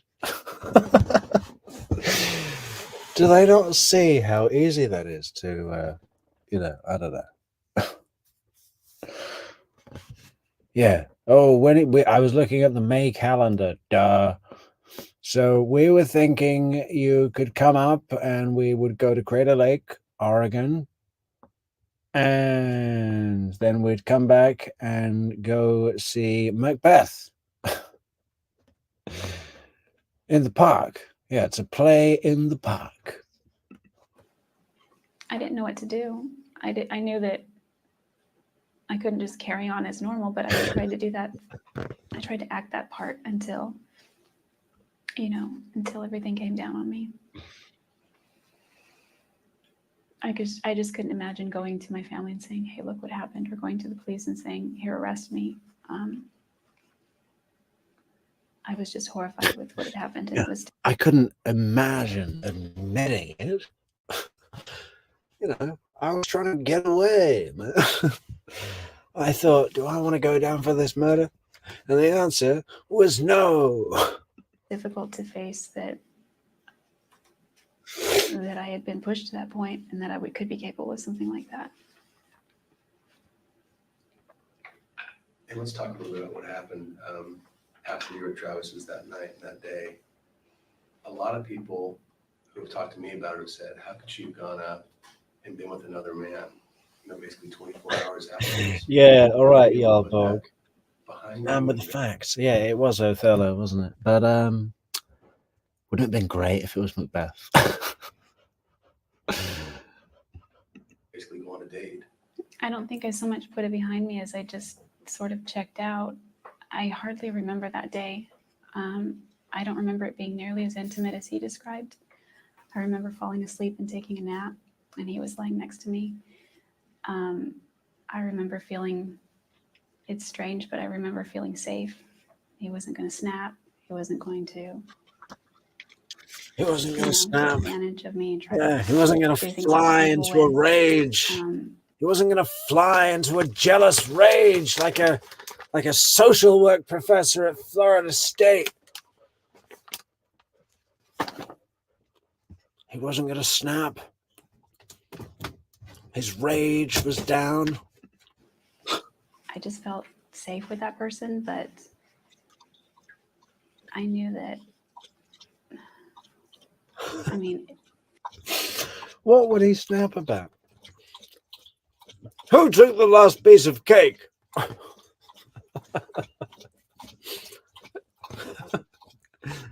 Have you seen my belt? It's not under the bed. I checked already. It's not like I went up there because I was hoping to pursue a relationship. I went up there because I thought, oh crap, I need to keep my schedule. So I went up there almost because I felt a sense of obligation inside in order. I had to keep my schedule. Box office for Othello starts Monday. To keep up the pretense, not because I was going off to have fun. But it's odd, even to me, and I don't know you at all, but I feel like I know a little bit about you. But you really look at your hands and you realize what's happened. Yeah. And at that point, you say to yourself, I've got to go up and meet this person. I'm going to keep that appointment. I'm going to keep that date. I don't understand how that goes through your mind. Oh, what happened was I slowly began to come to. I was in the desert, and when I found my charger and I turned my phone on, there were tons of voicemails. One from Leslie, I think a few from Leslie, maybe one from Ryan. All these ways that she had to get across the desert without buying, well, not just that, but yeah, putting the gas cans. So she'd have 3 gas cans. So she wouldn't have to stop for gas, limit the amount of times you're on camera, your vehicle or your face. And then later you could say, but a person driving from Palm Desert to Mesa, Arizona would have had to stop for gas. And we checked the tapes. What's the other thing? Yeah. No. Did I tell you I lost my charger? They're like, I pulled your cell phone records and your phone was turned off. And he's pointing at the map, from here to here. And Jodi's like, oh, did I tell you I lost my cell phone charger? The detective's like, yeah, you did, Jodi. And then it just magically reappears when you hit Nevada. And I realized these people are wondering where I am. And I just felt like I needed to buy myself some time and figure out what had happened. I was very shocked. I didn't know what I was doing. I'd like to go over just a couple of things in the case, if I could. When your grandparents' gun went missing, That's what most people point to as the point where you basically made the decision that I'm gonna go down there and do this. What do you say to people when they make that point? Well, I was really hoping the defense would call my sister because I spent the day with her. And It's a pretty long drive, isn't it? Redding, California to Palm Desert, then to LA, then to Mesa, then out of Mesa up to Vegas. Did she stop at Vegas to see that weird guy with the 100K a year ring or something? He introduces himself on stand, and he's on witness stand, and he's like, "Yes, my name is whatever it is, and I am a $100,000 a year ring owner." That's his title. Okay. And he says, "Yeah, it means I make $100,000 a year whether I get out of bed or not." It's like, listen, we're here for a case. Doug Sertsky, something like that. We weren't at the house when that happened. We weren't even in Wairika. We were out of town. We were actually in no town. We were out in the middle of almost nowhere at a Buddhist monastery near the border of Oregon and California, taking pictures. I was really hoping my defense team would recover those pictures. They're on another hard drive that stopped working that they never made an issue of. Those photos on there are date and time stamped, and they show that I'm out of town during that time. So that was my hope, that we could show the jury that I was nowhere near that area. I mean, that's what it's really hoping. So you're sticking by that part of your story? Oh, absolutely. Yeah. Let's talk about the gas cans. That's another thing that keeps being brought up all the time. Was there a third gas can? There was initially when I purchased it, but I really did return it. I got $13 and change back, and I went on my way. A lot of people are saying, who carries gas in the trunk of their car? I didn't fill it up until I realized. Okay, here's an interesting comment to explore. Keith Citizen says, "Charger story similar to broken TV screen." Why? Because they're both like electrical items. I mean, the charger story is making up a reason why a location wouldn't have been tracked. And the TV story is, I couldn't have been out doing the murder because the TV guy was here. Alibi. I don't get how they're similar, apart from you could buy both of them at Best Buy or some similar style of shop. I was going to be driving across the desert on a highway alone that I've never driven.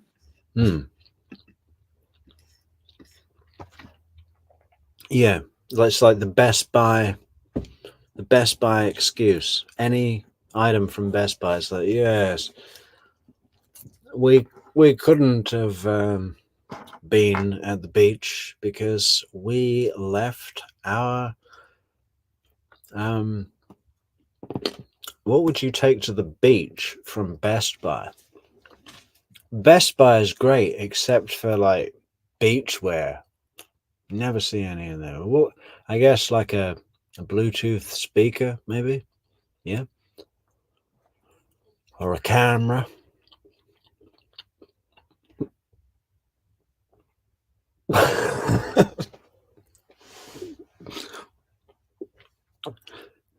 But when you're thinking of the first thing that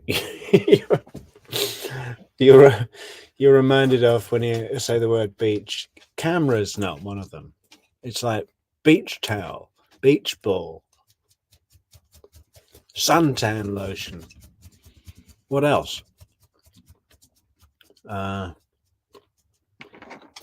Snorkel, surfboard. You know, well, that's what you say when you say beach, not camera. But anyway.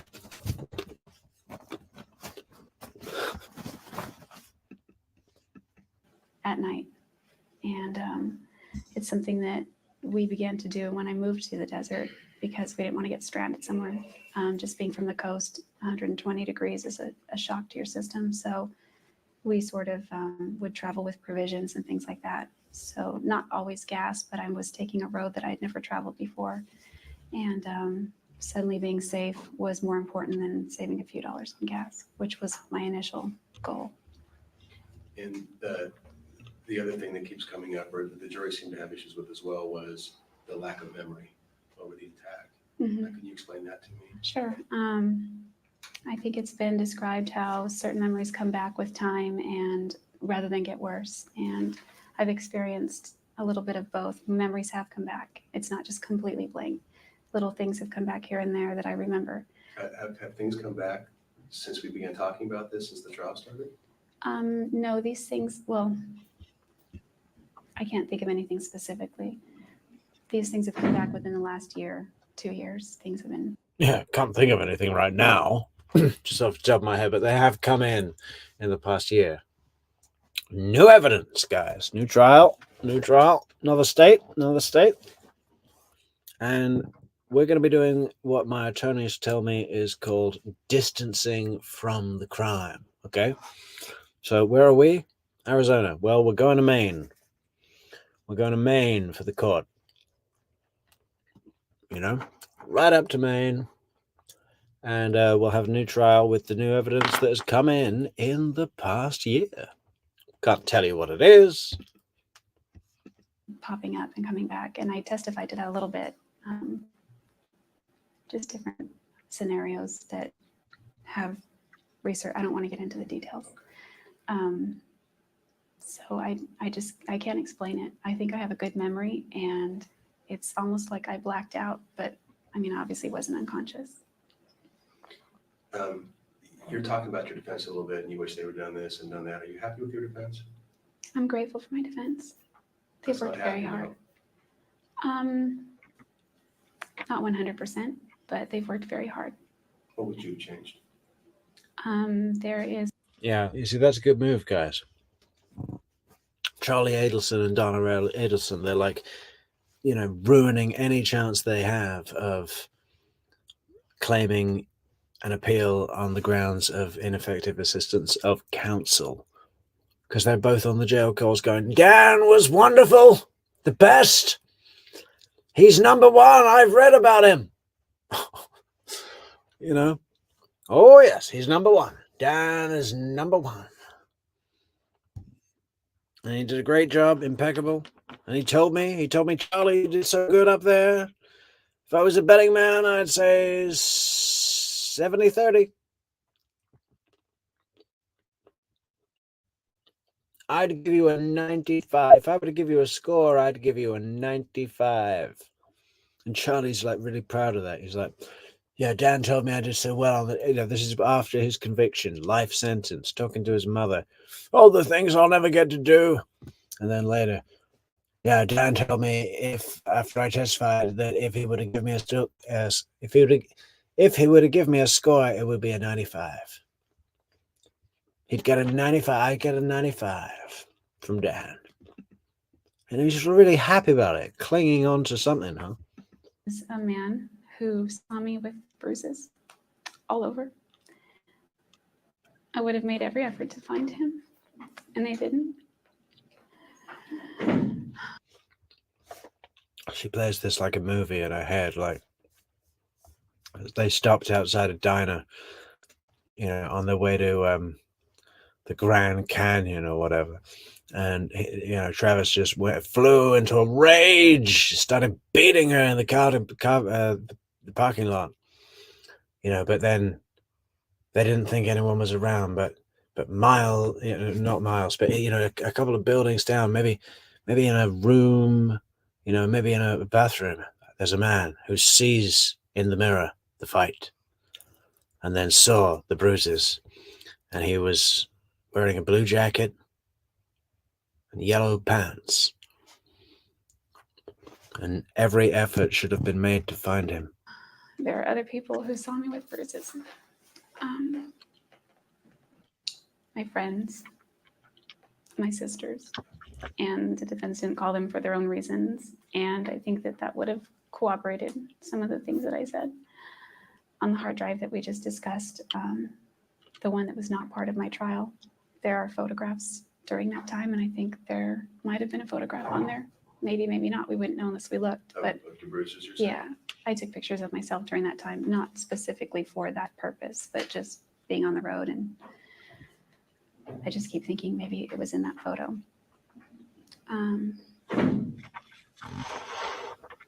Tons of things. You know, what I hear from women a lot is if she was getting beat up, why didn't she call the police? That's probably what you hear from women who have not been in my situation and been abused. I think at that time, We know where you are, Black Eagle. You know. We know exactly where you are. We know where everyone is. if I can put myself back in that mind frame at that time, my fear of calling the police is that I would be seen as not seriously. overly dramatic, or I would make an enemy of Travis, and I really just wanted us to be able to be friends ultimately. Like, she wishes that there was a new trial. Jodi wishes so hard. You know, almost got it. I watched the whatever it was, the legal debate where it was discussed whether or not Jodi would get a new trial from the 7th Circuit judges or something, panel of judges. I was scared of the consequences for him, and scared a little bit for me of calling the police and getting them involved, getting the law involved. And I didn't want that to happen to him. I just wanted him to go on and be happy and be successful, and I wanted the same for myself. Let's talk about your family for a Why is that all like Your that? mom has been there for you every day in the courtroom. What are your thoughts on her?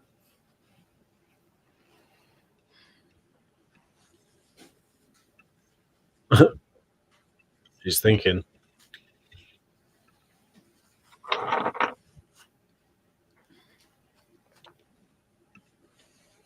can't talk right now.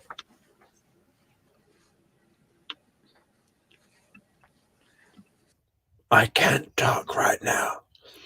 I'm too upset.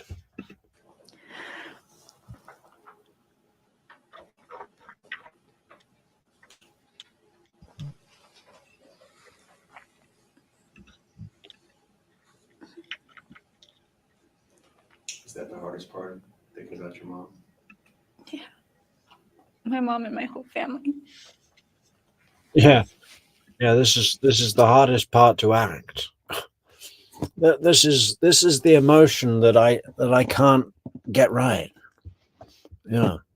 This is where my superhuman computer brain, what was it? Supercomputer robot brain, crashes. This is the hardest part to act. Yeah, that's difficult. As far as my mom, I feel like I don't deserve her. She's been a saint, and I've not treated her very well.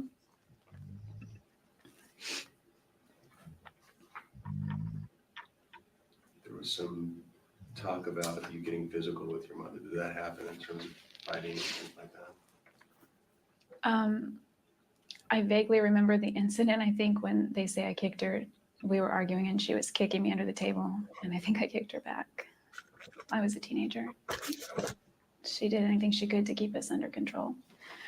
So She visits you often. What do you talk about? everything, pretty much.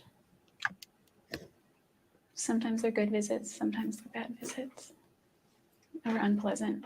Other times they're great. So, What happens during the good visits?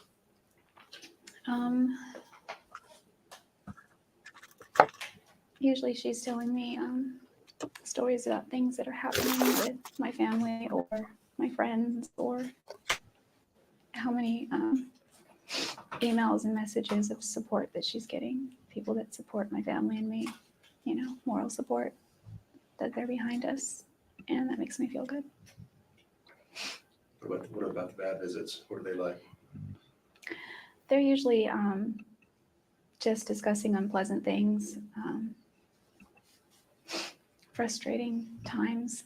Things are very frustrating sometimes, and This is the Life and Wave, the next generation oscillation and vibration electric toothbrush. What sets us apart?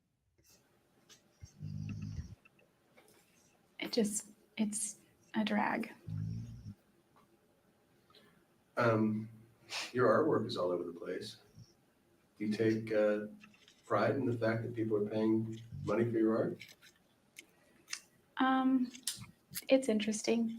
I take pride just not so much in the price tag, but in the way I've developed the gift itself. It's interesting that my paintings will be hanging in people's houses. Paintings that I did while on trial. The talent, I should say. I take pride in that. I'm happy that I'm able to share it with the world. Yeah, I'm happy for my great I talent. noticed that, and I saw this on another network, so I don't know 100% if it's correct, but Super happy for my God-given great talent.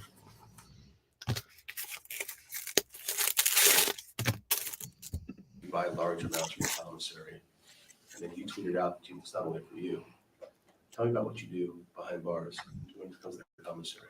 Yeah, after I was arrested, I'm no longer working or going to church, and so I'm not tithing anymore to the church.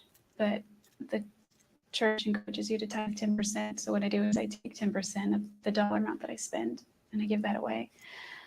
And then recently I've been blessed with the ability to spend a little bit more, so I'm able to give more. And I've been glad to be able to do that. Are you still practicing your faith? I don't think I'm still a member of the LDS Church, but I'm not actively practicing my faith at this point. They don't offer LDS services for Yeah, pretty busy with the maximum case. security inmates, and the Mormons rarely come around to visit me. So I've sort of fallen away for that. I don't know. I still have my scripture. I still read it. Wow, it's all someone else's fault.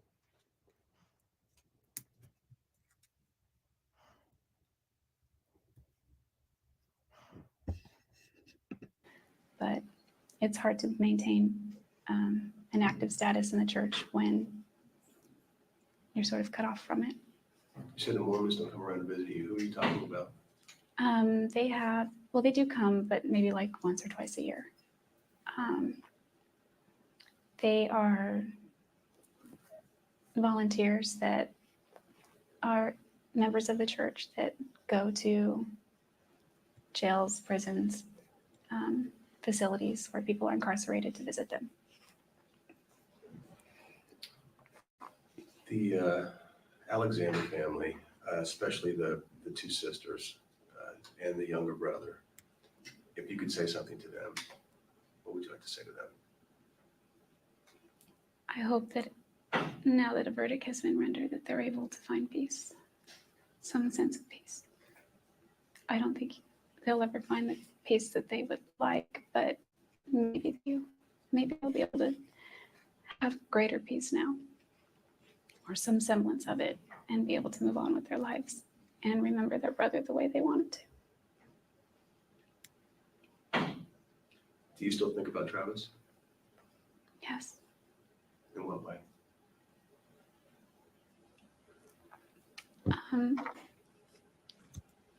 There's a lot of regret because I was really hoping to get a plea and avoid talking about all of the things that came out about him. If we had been able to avoid trial, we could have avoided. Yeah. What did she say? She was hoping to get a plea. Yeah. Well, they offered a plea. And then they offered the plea to the prosecutor. And the prosecutor went and asked the family. And the family said, no way. Death penalty. Get it done. We'll do it ourselves. just the murkier aspects of his life that he kept hidden. And these aren't just things that came from my mouth. They're his own words, his own emails, his own text messages, the activities that he was up to, photographs that show that as well. None of that ever would have come to light. It would have just been forgotten, and he would be memorialized as not perfect by any means, but somebody who was known to adhere to his morals and the principles that he espoused. But now the curtain has been drawn, and you can see the hypocrisy and everything that was there. And I regret that, because I know that even though he was living the life of a hypocrite, that's not even how though he he wanted to be did those perceived. And I bad think things, inside, he really didn't want to live that kind of life. he didn't want anything less. There were some parts of your story that were definitely backed up by emails and texts and phone conversations and things like that. But a lot of people had real issues with pedophilia when that was brought up. How do you respond to that? Well, again, I mean, he's fantasizing about having sex with a 12-year-old on the tape. That's a pedophile by definition. Also, there's a photograph on my hard drive, which my attorneys didn't feel was relevant, but it's a picture of him chasing around a naked 4-year-old boy with his Bible open, pretending to be a Catholic priest. I don't know why I've we were all never, hanging out. I thought it was I've never actually seen this picture. I don't know if it's available to the public, but it sounds fantastic. It's Travis, probably wearing a pinstripe suit that's like 5 sizes too big for him. He's chasing around a naked 4-year-old with a Bible, pretending to be a Catholic priest. Who has that picture? That sounds hilarious. silly at the time, and I snapped the photograph. And at the time, I just thought he was mocking the Catholic Church in poor taste, and then that was that. But that was a year before I good way taste, a good taste way to mock the Catholic Church. That sounds, yeah, but it was in good taste. The word mock, doesn't that exclude good taste?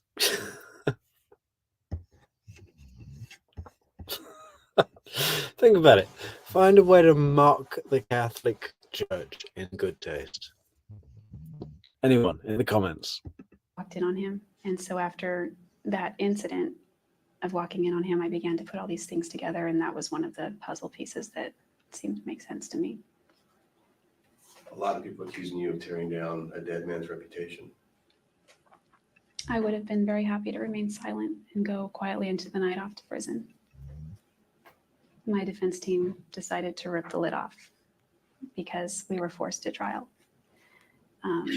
Kirk Nomi walked around the little office that they have for them to work in at the jail for 4 days straight, pacing up and down around the desk.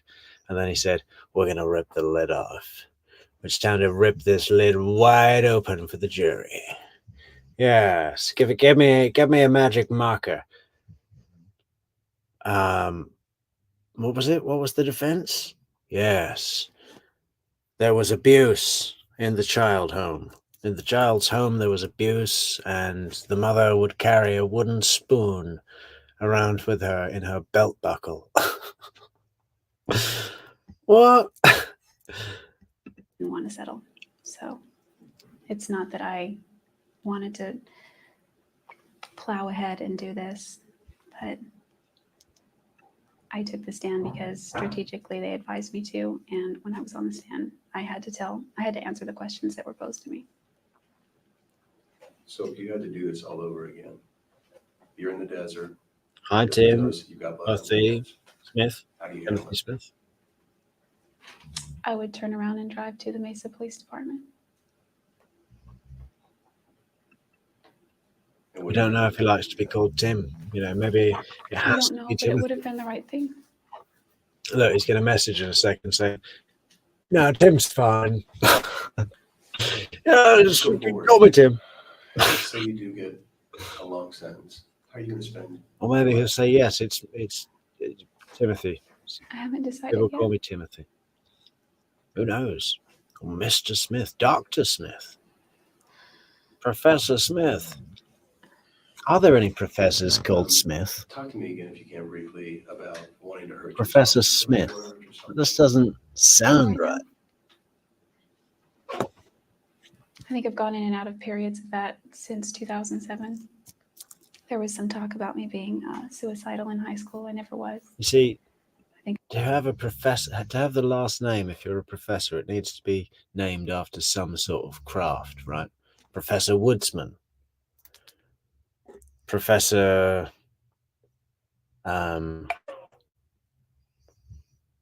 Fletcher. Yeah, any medieval trade or craft is a good professor name. Professor, what else could it be? Well, Thatcher, Professor Thatcher, Fletcher, Thatcher, and what was the other one? Doesn't matter. I might have written the words something along the lines of wanting to die, but that's distinctly different from wanting to actually kill myself. So I never was. I found it strange at the time that after I had gotten into the church and I gained a testimony of the church, suddenly I'm feeling suicidal. I didn't understand that. But I never did anything. So it could just be talk. It could just be purging my thoughts, that kind of thing. You're tweeting, talking about Twitter. Is that your idea? Initially, You're not only intelligent, I've never been on she's Twitter. a I don't rock even know star. what You know, don't condone what she did. Terrible, terrible person. Should be behind bars and keep her the hell away from me. But what a rock star. You know, talk about going down in a blaze of glory. I mean, in a gunfight. You know. it's like. I just have heard about it through other people reading about it in magazines. In 2009, somebody started a false Twitter account in my name and began tweeting, pretending they were me. So I had that shut down. And then it just became sort of. I had that shut down. Check out the power in that statement. I had that. She's talking about a Twitter account. I had that shut down. Yeah, I called up, what's his name? Who invented Twitter? Whatever. I called up Twitter. I said, hey, Twitter, take it down. I had them take it down. An idea that I thought of in February, and we decided to go for it. Are you happy you have it? Yes. Well, I wouldn't say happy. I don't regret it. Right. Yeah. What has it brought to you? I think there's a little bit of satisfaction gained from being able to just impart my ideas and my thoughts and sort of let people know where I'm coming from. Whoever wants to look, I mean, you don't have to read it if you don't like it. So You went after Nancy Grace there a couple times. You yeah, want to talk about Nancy? I don't think she's worth it. Juan, you also went after there. Yeah, I just found it a very highly hypocritical that he would point to me and call me the epitome of a liar when he has lied over and over on record in court over the years. I wish I had the ability to comb through those records and say, right here he lied, right here he lied, right here he lied, but he's not the one on trial. So in that sense, it doesn't matter that he lied, but in another sense it does because of the important position that he has. We have, how am I doing on time, Lisa? Okay. You've got a mitigation hearing coming up here, or at penalty phase. Tell me do you know what your mitigating factors are going to be and how you're going to Well, Yeah, there's a mitigation hearing coming up. People speaking on my behalf. Okay, well, there's and the husband of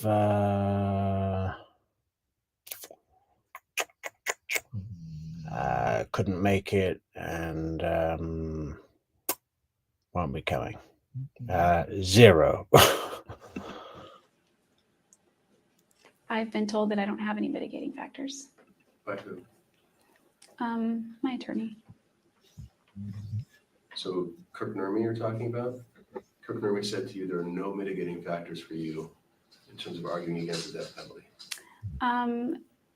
Nothing that is what you typically see in a case like this, such as a childhood where there was drugs, alcoholism, molestation, things like that. None of those things occurred in my family. So I don't know. I guess we would sort of joke that my mom didn't beat me hard enough. So I don't really have mitigation. So what are you going to do? I talked to the attorney and who's handling it. She seems like a very pleasant woman. She said she's got a week-long case. Well, I think it has a lot to do with the fact that they feel that I would be a suitable candidate to behave myself in a correctional facility and just not be a problem. That may be their angle. I don't know.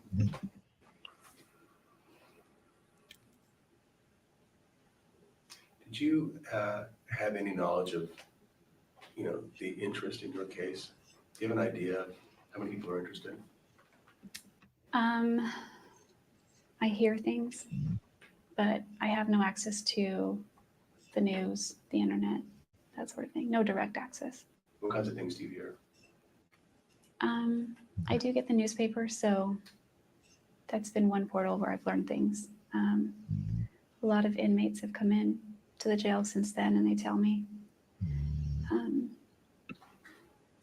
they want to come up and shake my hand. They want to give me a hug. They want my autograph. I'm not going to sign anything. They want a piece of. I'm not going to sign anything apart from the artwork. Excuse me. I'm not going to sign anything apart from the artwork that I sell on the internet. Okay. But apart from that, not signing one damn thing. Yeah.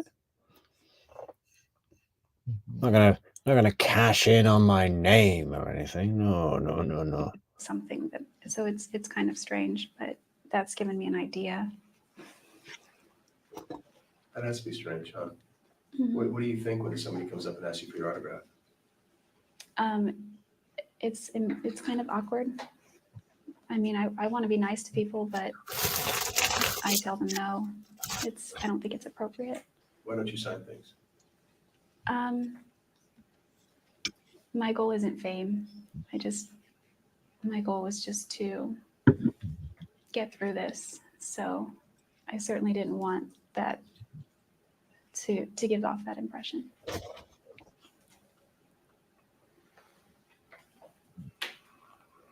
Pretty a quote or a soundbite from your trial that's played over and over again, and you even smiled at it in court.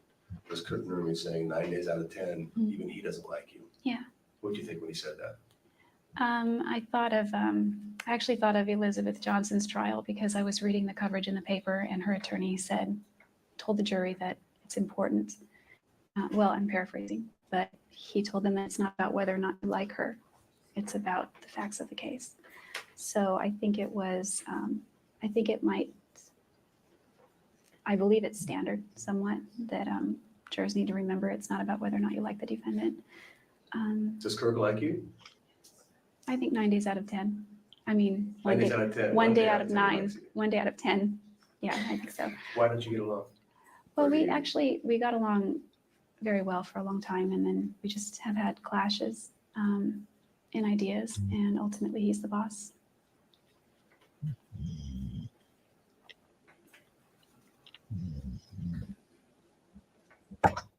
This is 25-year-old Steve when I just joined the BBC as a young researcher, and my job.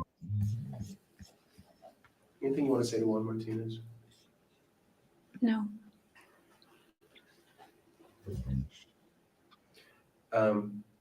You seem to be writing quite a bit, during testimony? Or were you drawing? What were you doing?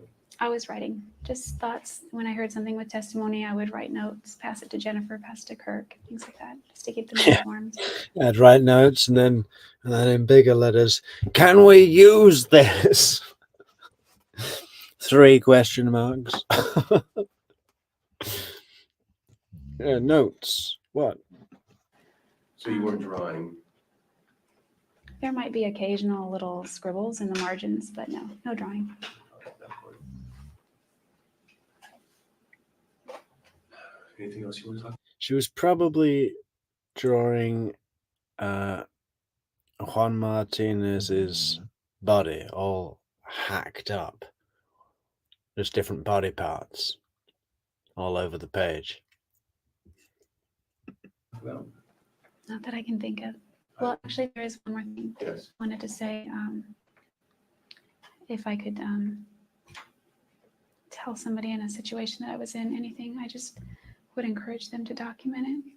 I think that it doesn't mean they have to turn the person in or betray them, but should a situation ever arise, I think documentation would have been very helpful in my case. And my sister is going through something right now with her ex-husband, and See, in Jodi's mind, her genuine meter just went into the red, man. All the way up. 18,000 revolutions per minute. You know, believability.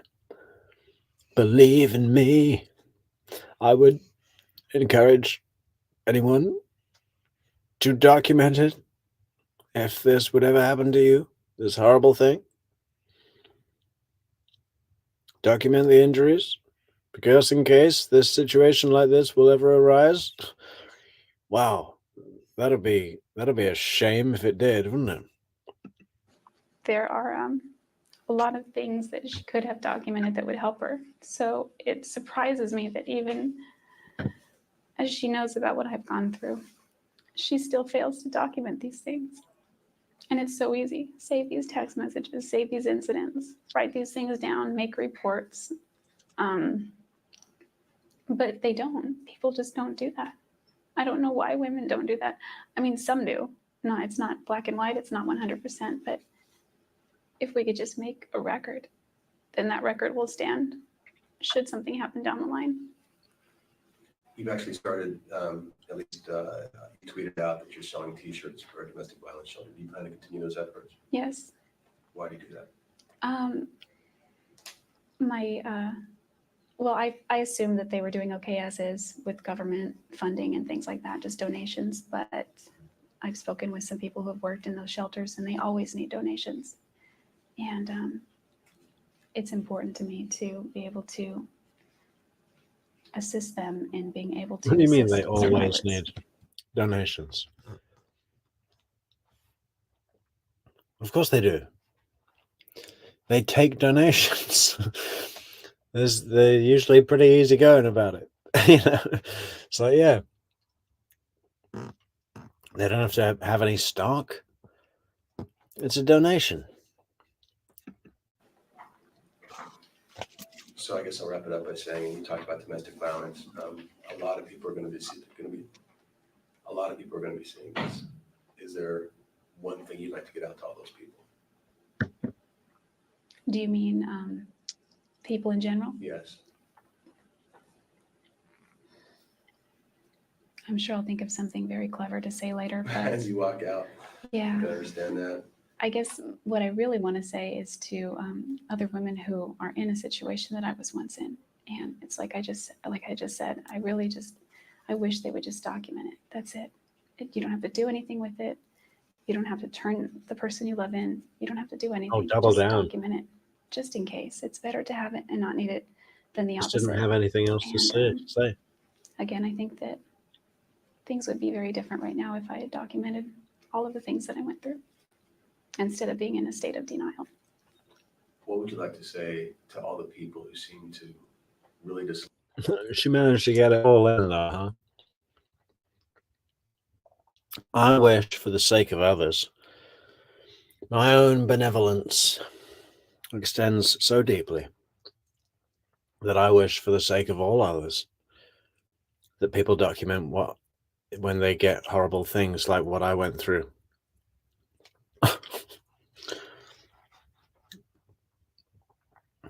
Like you even hate you.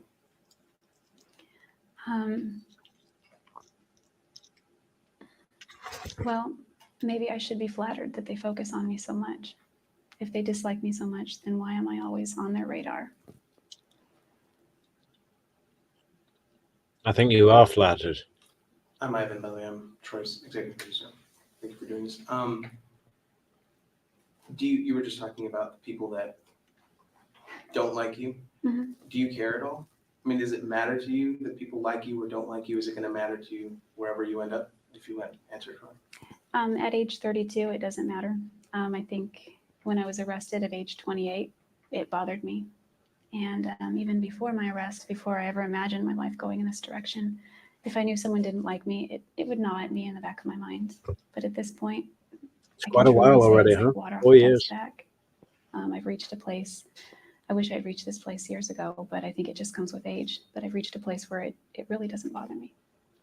What about the domestic violence groups that don't believe your story and say, we don't want your help? There's some people out there saying that, keep your t-shirts, keep your efforts, we don't believe you. Okay.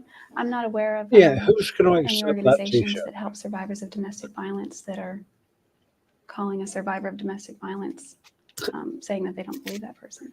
Did any store, any charity That's pick not a them good up? thing to say to somebody who's been through it. It would be like a child running and telling somebody what's going on with them, and the parent says, I don't believe you, or an authority figure says, I don't believe you. So you can imagine what it does to that person. And then I have a question about the jury.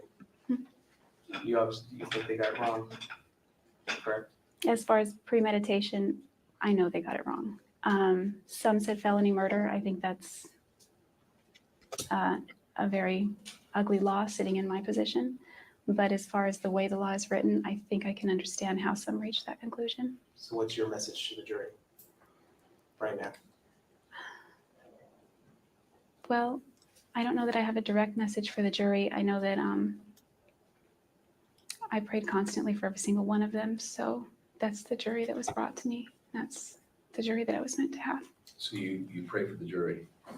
I prayed prior to trial that the right jurors would be on my jury. So I just have to believe that those were the right jurors.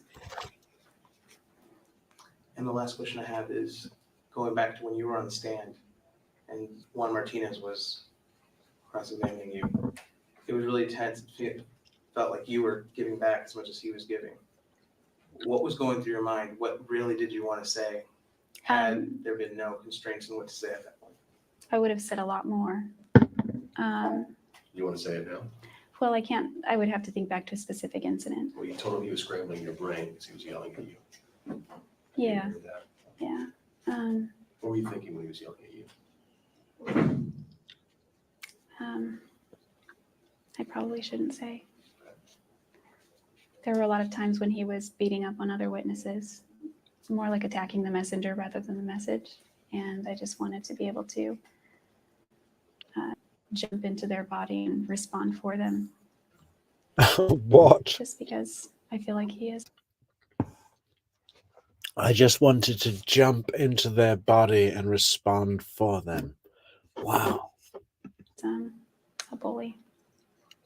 I actually kind of expected you, when he would go after you like that, to shrink away or cry or be like, what? But instead, you did stand up to him. Yeah, I think that if it had been any sooner, then trial did take a long time to finally get here. If it had been any sooner, I would have melted. I would have just fallen apart. But my confidence came on the stand, knowing that I'm up there and I'm ready to speak the truth. And I know that I know what happened. And that gave me a sense of inner strength to handle him. He can throw whatever curveballs he wants. I know what happened, and I'll answer it. What are you going to do tomorrow? I have I court. thought her defense was that she didn't remember. I don't know. What's tonight gonna be like? I'm hoping. Knowing now the decision, how is tonight gonna be different than every night leading up to today? Well, I thought a lot about that, and Her defense was literally that she went into a fog. And I couldn't remember because of the shock and the adrenaline. And now she's saying, I know I'm innocent because I know what happened. I know that what happened was that I forgot what happened. I had a list of things that I wanted to do with my life if I were blessed with a second chance. So there are still things on that list I might be able to accomplish regardless. But tonight I was going to go back and visit with my family and break the news to my friends who have been very supportive. And just business as usual tonight, and then we'll see what tomorrow brings. Jodi. You gotta get all your stuff up in here. I was gonna try to show you what your Twitter page looks like, but we have no service down here. Here's what a home page looks like. That's my home page. So yours is a shot of you in court. Yeah. And then down below is a whole bunch of the groupings of what you write. So you only get 140 characters. Okay. And then you're able to direct message here. That's how Donovan was able to get in touch with me a couple of times. I see. So if you ever need to get in touch with me again, you've got my number, and Donovan can obviously get through if you got it there. Thank you. Stay in touch. I mean, I don't know what I can do for you on the outside. You've done a lot for me. Yeah. Sitting down here today, and I respect the Well, fact. I read when you gave me your card, that postcard kind of Yes. thing, that you said you have daughters. I do. And I don't know how old they are, but 11 and 14. yeah, I mean, I'm sure you're a great dad. I don't know you, but I guess I just would daughters are really fragile as far as.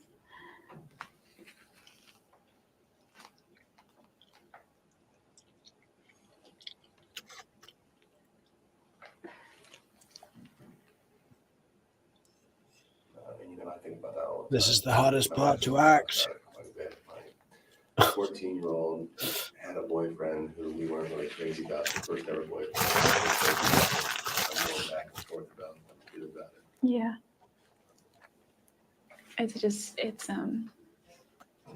It's so common that they tend to choose, well, I mean, at 14 it's a little different, but it's common that they will choose men very similar to the kind that raised them. And that's why I'm trying to reassure my wife. I'm with the guy. Yeah. I can come back up on that. Lisa probably a little bit. I don't know if you want to ask her. I don't mean that to be a reflection on my own dad. I mean, he's done the best he can. Your dad has? Yes. He wasn't there very much. He's got health issues, correct? Yeah, he has a lot of health issues. Is he going to come down to visit you think? I believe he will. Do you talk to him on the phone? Yes. What kinds of things, if you want to share? What has he told you? His thoughts and his feelings. He really wanted to interview with Fox because he likes that network the most.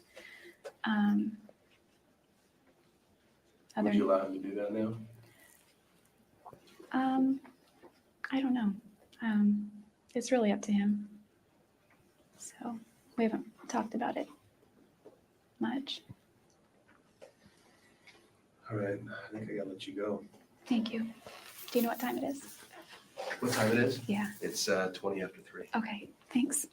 Other stuff. This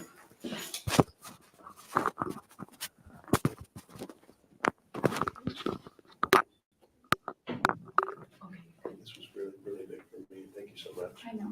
Really appreciate that. And it wasn't easy for you to do, and I'll never forget it. So if you need anything, I'm not kidding. Give me a call.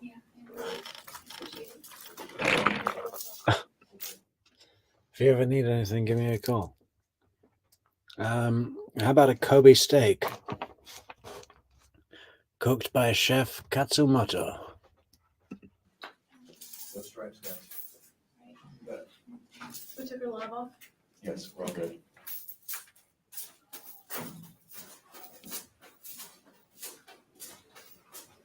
Jodi, can we get to Australia? We asked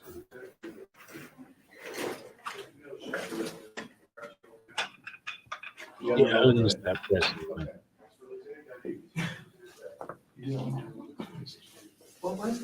Just look at the way she moves around that prison with her water bottle. She dances around that place. Jesus.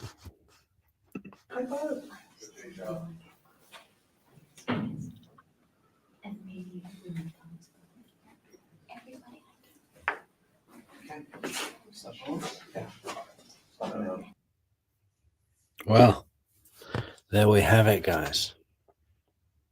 Maybe we should cut it off there, huh? We only have 8% of battery, so I don't think we're going to get in another interview.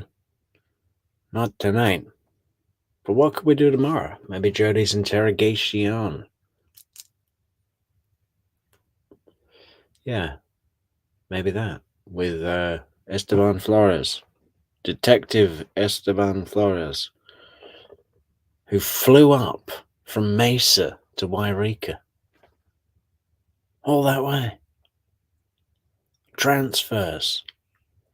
Ship motel. Cop motel.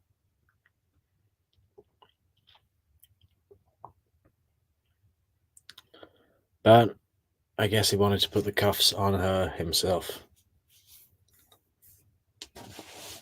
But he didn't, did he? Or did he? Anyway. Yeah, many thanks to everyone in the chat. Remember to like, share, leave a comment at True Crime Metrix. Yeah.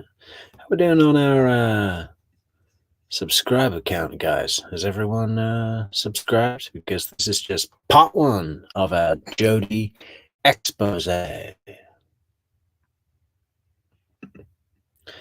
What were we going to do? Ah, yes. If anybody is from a state, if anyone is from a gray state, hang on. We're just sharing the tab. Yeah, how about that? Look at that. If anyone is from a gray state, let us know in the comments because we are filling out fine. Look at that.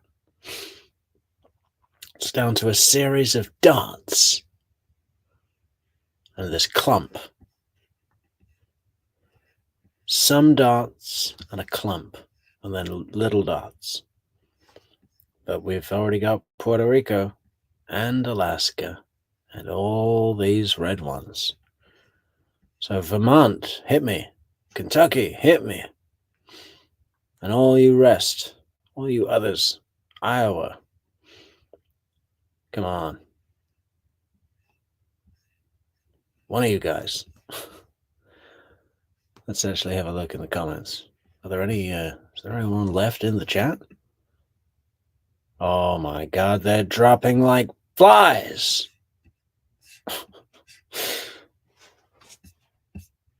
48, it was 55 not 3 minutes ago.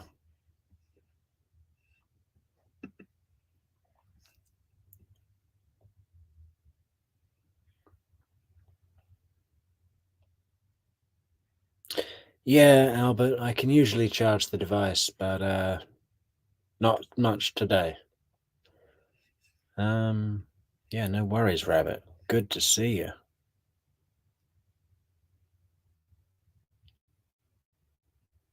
Yeah, Jarlborg. Jarlborg's got to get back to his, what would he live in? His narrow boat. Back to your narrow boat, Jarl. A barge. Yeah, Mary Bartlett.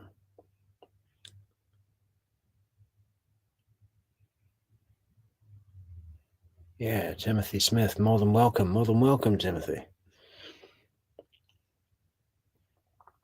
Yeah, we've got Indiana, Jessica, but great to have another. Great to have another. More than one. I think we've got more than one in a lot of states. What are our key states? Well, New York, California, Florida, I think those are the big ones. I think we've got a couple of more in the Southwest. Texas, a few in Texas. Yeah, Florida, Texas, California, and New York. Those are the big states for true crime Metrix. What else we got? What else can we share with you guys?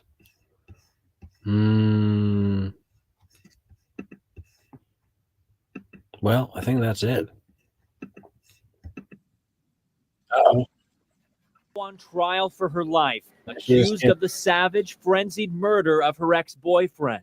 I know that I'm innocent. God knows I'm innocent. Travis knows I'm innocent. She's talking about Travis Alexander, a popular motivational speaker she dated for 5 months. The steamy affair with Jodi Arias. For copyright. Ooh. We'll have to trim. Ooh.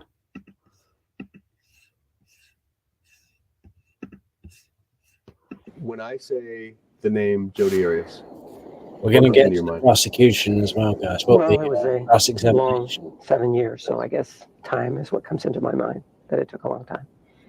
What about personally? Well, it just affects you and how you see things, but mostly that it took a long time. 7 years is a long time and touched or affected a lot of people, specifically the family. Right. Is it hard as a prosecutor to separate personal feelings when you're looking at a defendant and dealing with her? 7 years from arrest to prosecution. As you said, for such a long time. I mean, do you hate Jodi Arias? No, it's not a situation where you hate the individual, or I don't develop any feelings for the individual. It's the acts or the crime that they committed that. Yeah, we didn't think you did. Man, you were cold. You were cold as ice. Sort of drives you and guides the prosecution. You had her on the stand for several days. And she was on the stand for many days. Right.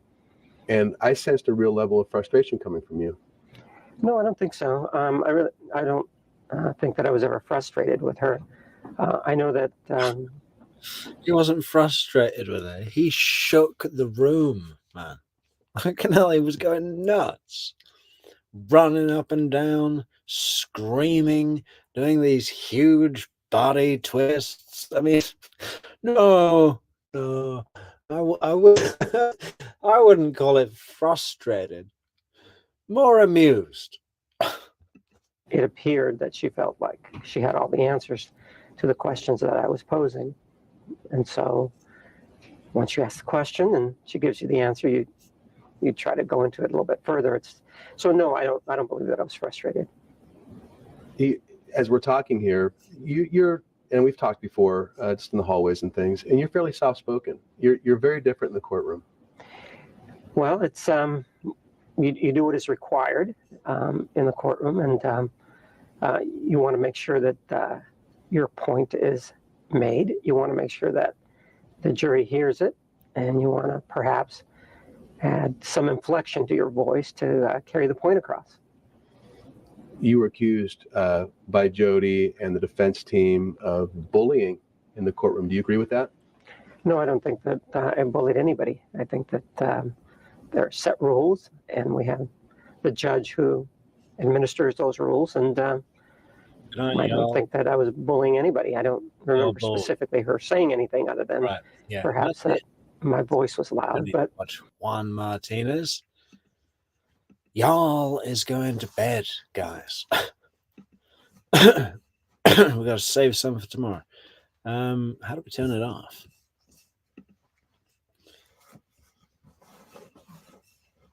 Yeah.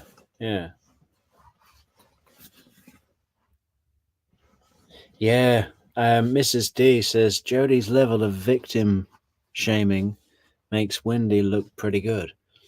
Yeah, man. I mean, totally different, right?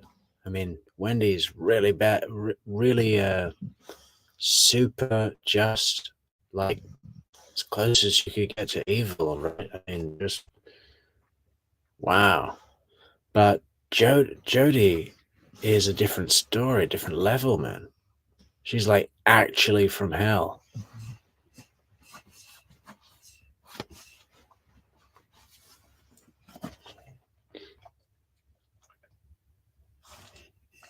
All right. Good night, guys. Everyone sleep tight. Don't be an Adelson.